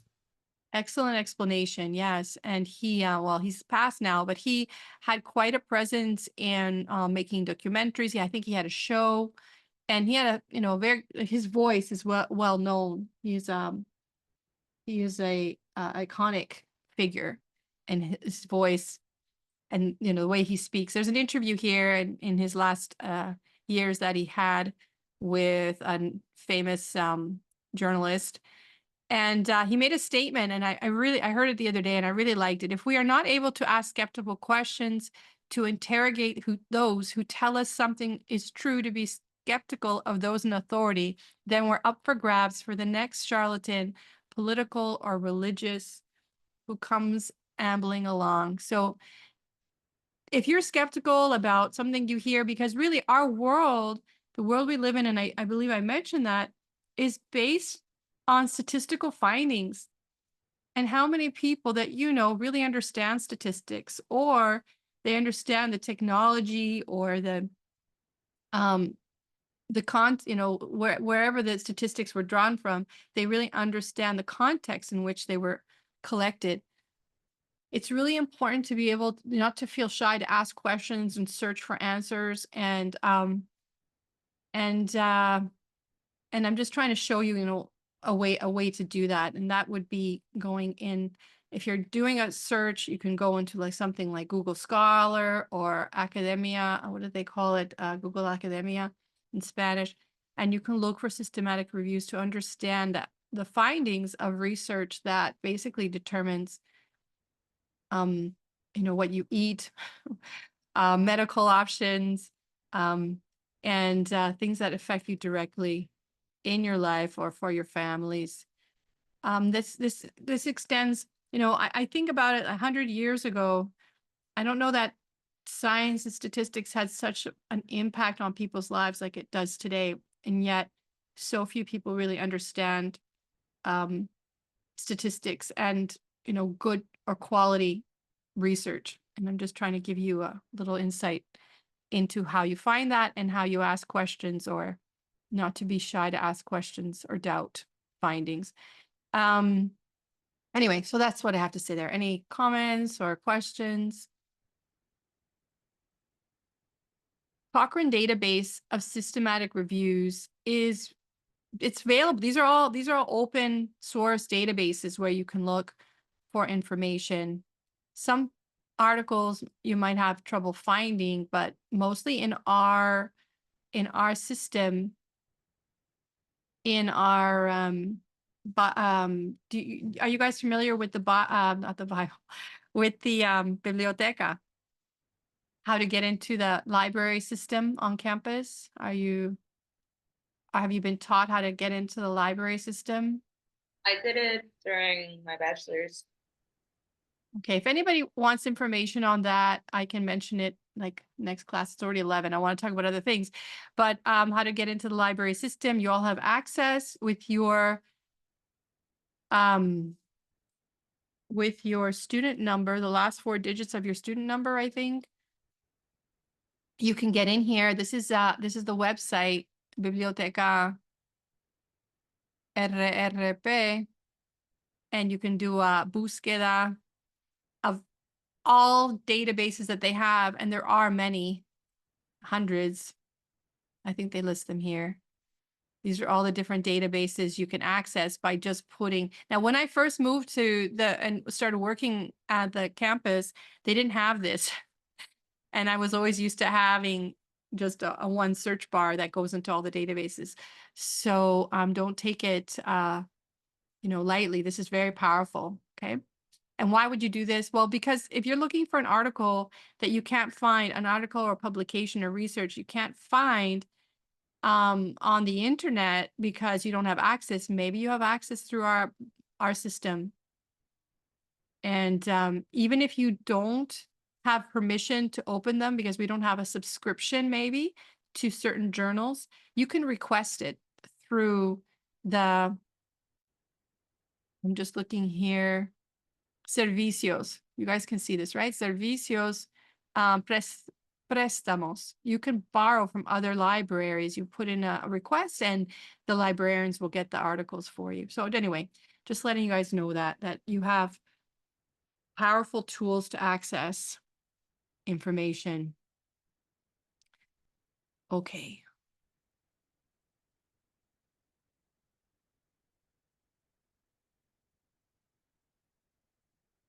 All right, so let's look now at what I wanted to do. Oh yeah, I was going to show you about block design. So just give me a second here.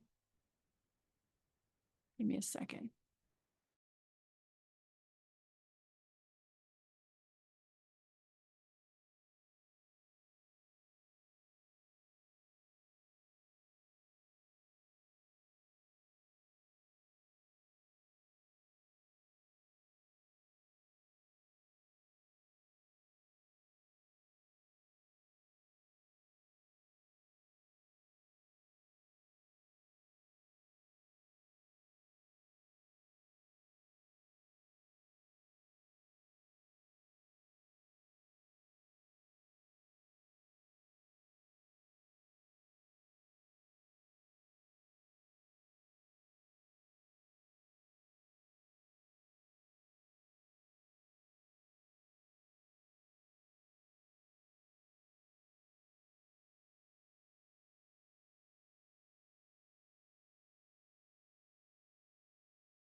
Okay, sorry. So let's try this one together here, 28.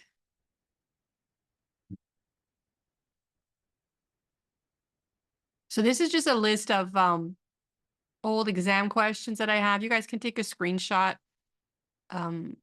just in case I don't have this or I don't show this in the other videos. You can have a record of the problem. So why don't you try this one? See how we do.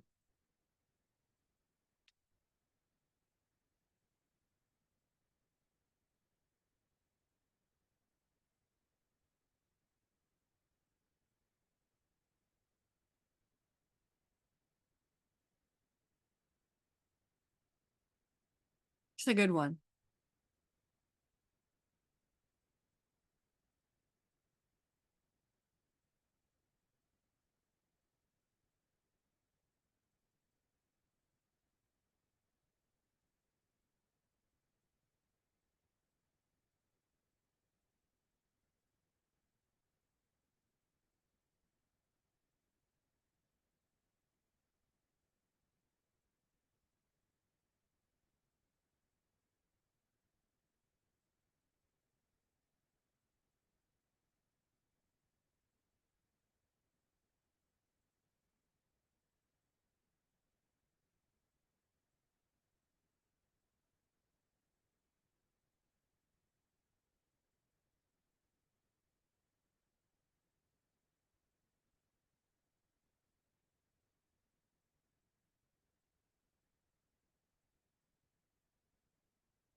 Okay, you can put your answer in the chat.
What do you think?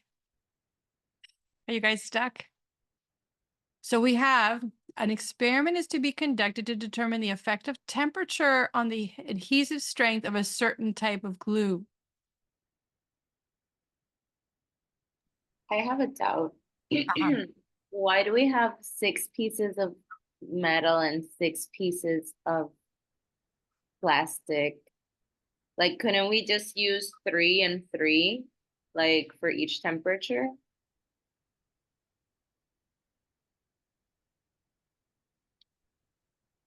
Does that not make sense? I'm sorry if I'm not making Yeah, no, it could be 3, it could be 6, but we're using 6. Yeah, you could use 3 and 3, but they want to use more for variation. They want to Okay, see so you would use if like it's stable, the result is stable. okay. It's just like the last one we talked about, there were 2 batches in each. The number 2, where does it come from? Or the number 6, if you think there's going to be a lot of variation, a lot of different results, you're going to have more to make sure you capture that.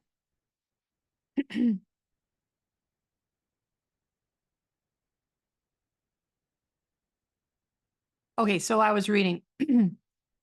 So we want to see the effect of temperature on adhesive strength. And the temperatures that we're going to use are 3 different temperatures.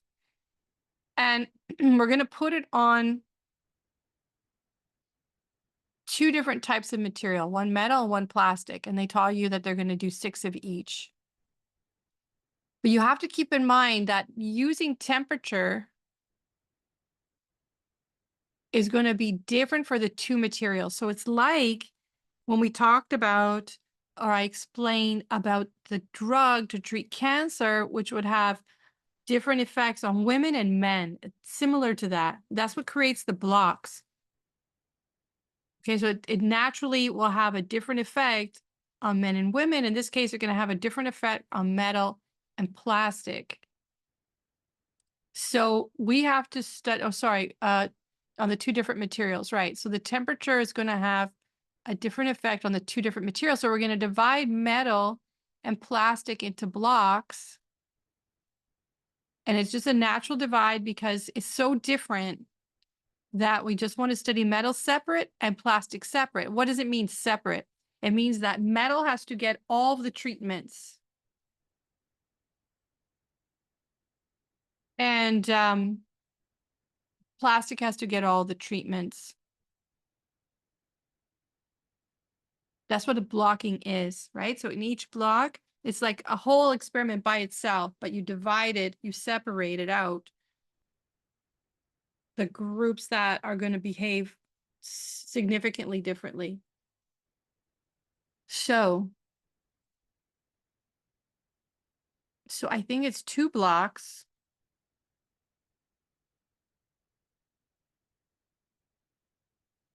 Right? Because temperature is different on the 2 materials. So same way that a drug will be different on male and female. So I need to do it with metal and I have to do it with plastic. So it's going to be either B or D. And then I'm going to have 3 different treatments, 10, 20, and 30. And it's just going to be metal. And I'm going to have 10, 20, and 30, and it's just going to be plastic. So which one is that?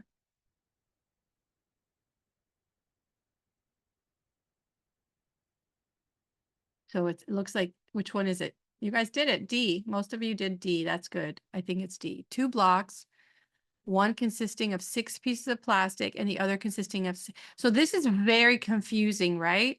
So this one is a good example, but it's very similar. Go back to the notes and look at the one you understood. I think you understood about separating men and women. We have to separate men and women because the different groups, their hormones will react differently to the treatment. And so it's going to confound our results.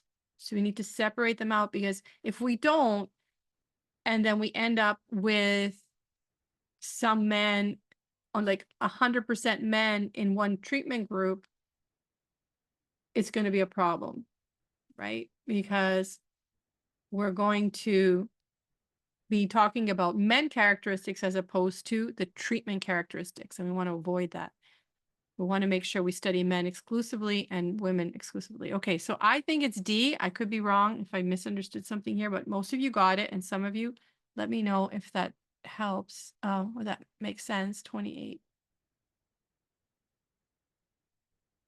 I'll be right back. I'm going to check if it's correct.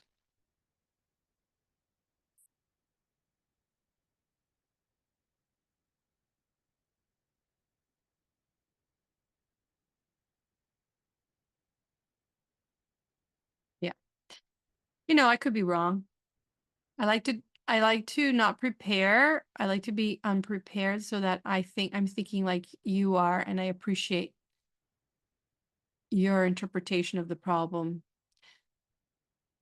Okay, so it was right. It's D. So let's see.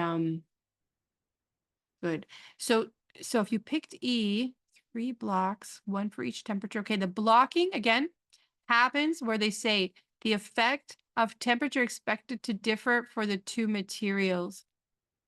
Remember, what we're testing is not the materials. We're testing the temperature. Go back to the first statement, and there you find temperature is the factor. The material is our experimental unit. It's what we're going to study it on. It's just like people. If we're going to study on people, and then we block and separate them naturally, because in the case of men and women, they're going to act differently in response to the treatment. So think about that example. That will help you in this case. Okay, was that good? You want to do one more? This is all I'm going to do. I'm not going to get into the next module. I'll leave you guys to launch that yourself. One more, Christina, Carla. Let's see. Let's get one more.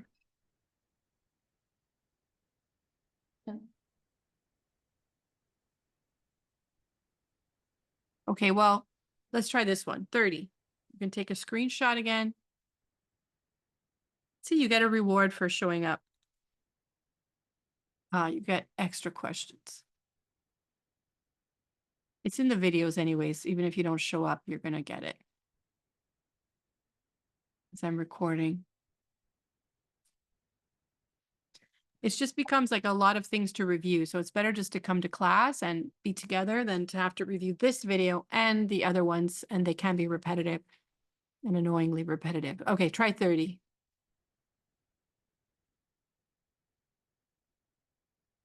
So we're using a matched pairs design. A matched pairs is a kind of block design.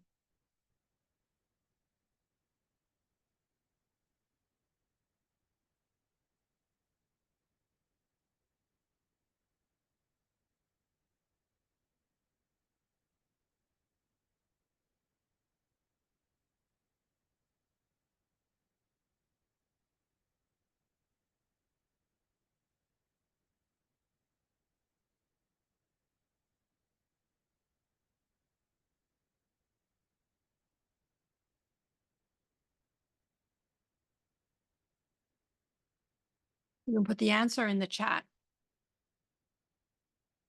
Your choice.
All right, you ready? Let's see. See how you did. Okay. Drugs A and B are intended to lower the blood pressure in hypertensive patients. Suppose that you're going to use a matched pairs design. Now, this matched pairs design cannot be like the Coke and Pepsi example where it's done on the same person, right? Because we're going to give one medication and then we're going to give another medication. So every block or every pair in this example has to get both treatments or all treatments. That's what a block is. It's where it's like a mini experiment where every unit, or sorry, every drug is tested or every treatment is tested in that block. In this case, we can't have the same person, but we're going to have people that are very similar, matched, and we're going to test the effectiveness of the drug. You have 60 subjects available for your experiment. So what would you do? You randomly divide the 60 subjects into two groups, giving A. So where does the randomization take place? The randomization takes place within the pair. In other words, within the block, okay? In the block, that's where you, because the block, the members in the block get all the treatments, so you randomize the treatment to the members in the block. It's like I said, a mini experiment. So we don't randomly divide the subjects. We have to choose the subjects so they match first. So it's a thing that's done, you know, you try and find the match. You don't randomly do it. You have to find matched people. And then the randomization occurs between, you know, give one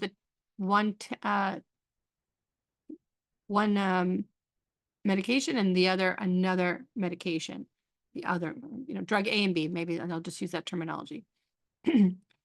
So it's not randomly divide, not randomly, subjectively divide. So that's an important word, subjectively. So you're gonna take information in, you're gonna look at the record of these subjects and you're gonna match them into two groups or into pairs. So E is the best, really.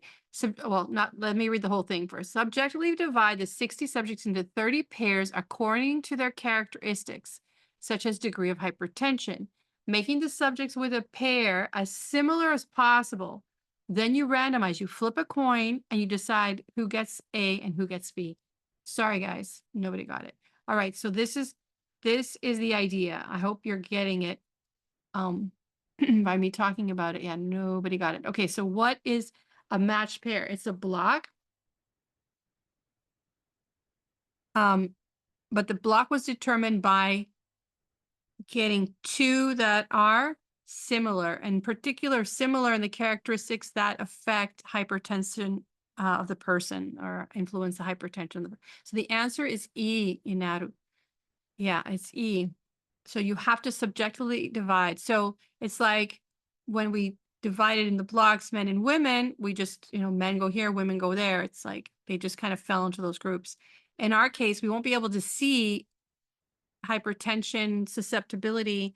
We have to actually find out about the patients and divide them into pairs, put them in several blocks, right? So we have 30 pairs. Oh, no, sorry. They're in a block in the pair.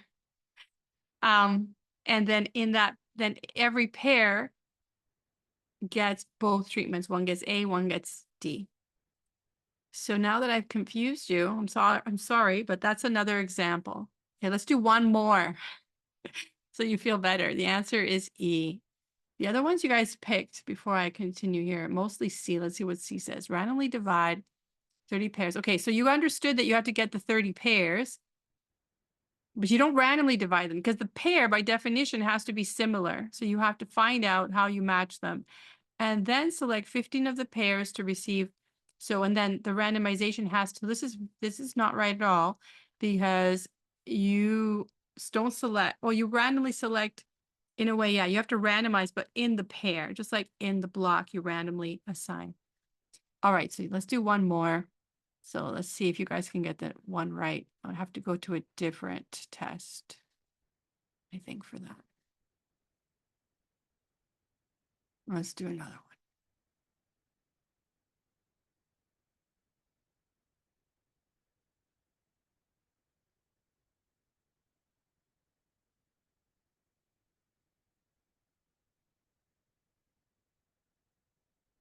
mRNA and C. Let me search for the word block.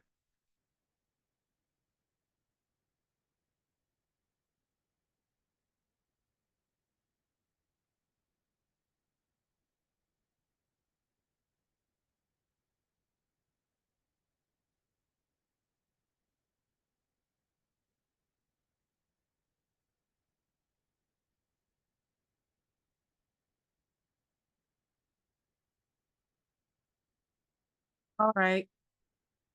Try this one. One more and then we're going to go. If you have to go, just go ahead and you can come back and check the answer later. But I'll finish this and then we'll go for the day. And you guys will continue now with module 3. Wrap this up today and get into module 3, all right? So try this problem.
Okay, put your answers in the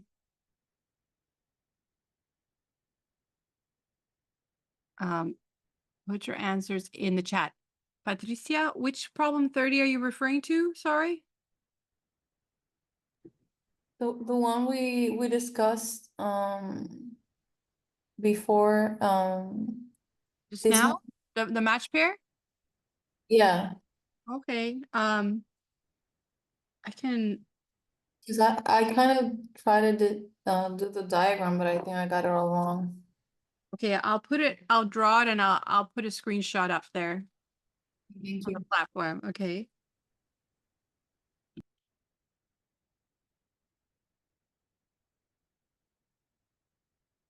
So you guys, this is common that people don't get this. This is not a lot of time spent on it, but try and find the keywords. Like in this one, we're going to read about treatments will be randomly assigned to flowers. Okay, no, this sentence here. The florist knows that roses and tulips will respond differently to the treatments. So she conducts an experiment separately for the 2 types of flowers. Right there, you're told it's a block. How many blocks are there?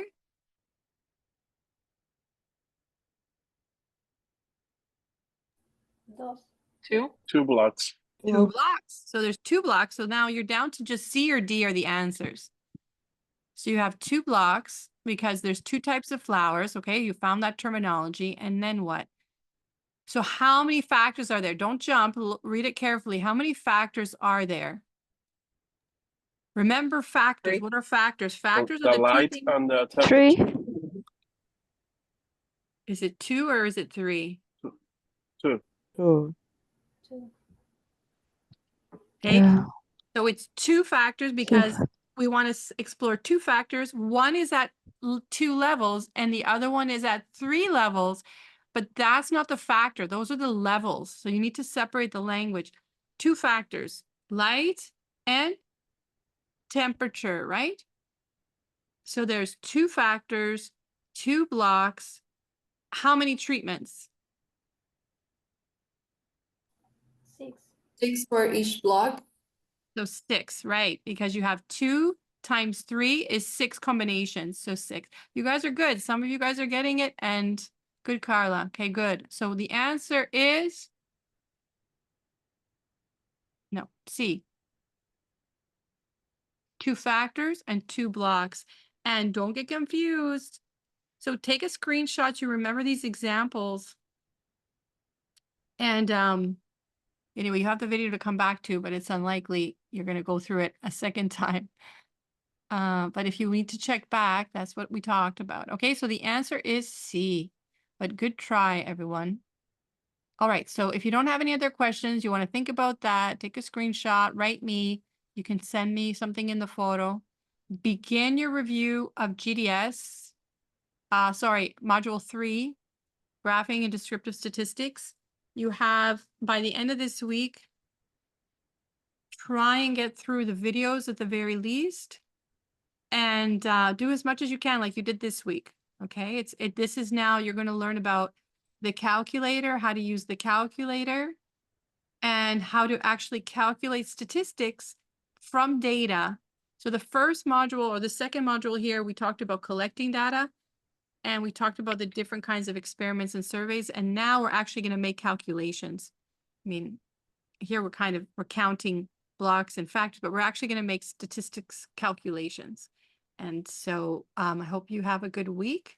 With that, keep me posted. If you have questions, put them up and I'll answer them in the photo or let me know, email me. Actually, I had another email. I'm going to check back with that email. Somebody wrote me an email and I will respond to that. I just remembered. I've just been pretty busy this week, but I will get around to that email and you guys can email me, use the photo. We can meet virtually, whatever. You have my number to text me. So don't be shy to do that. Okay, any questions for me before we go? Permiso, ¿podrías repetir qué es lo que tenemos que hacer para la próxima semana? Module 3. Module 3. Do as much as you can in Module 3. Let me put it up.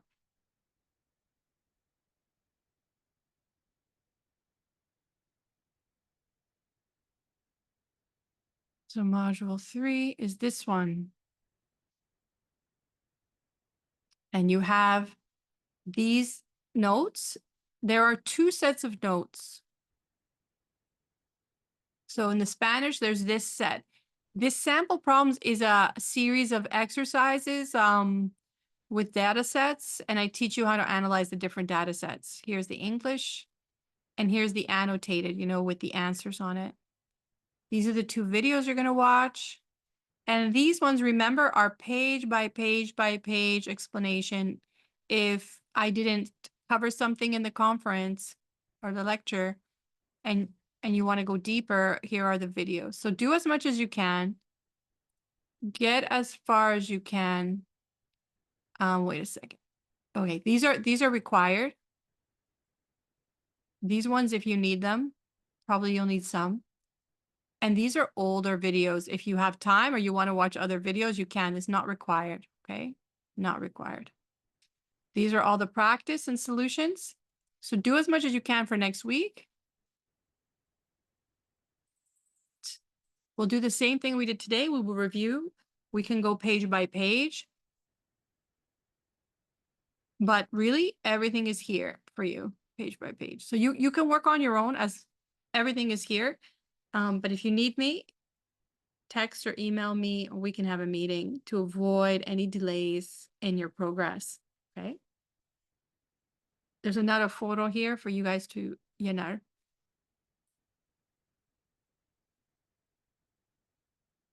Just stick with the, I'm going to post also the textbook information. I got the textbook information. I will put that up and I will email you when it's on the platform. Here I will put the meeting for today and I will put the, like the description for the diagram for problem 30, for instance. So you have that. So we are on time. So we have 2 weeks to finish. But really try and finish it for the first week so we can get on to the next material. Any questions for me? See how much you can get through. And I will see you guys next week. Bye. Thank you. Bye bye. Thank Thank you. Have a good weekend. You too. Ciao. Bye. Bye. Ciao.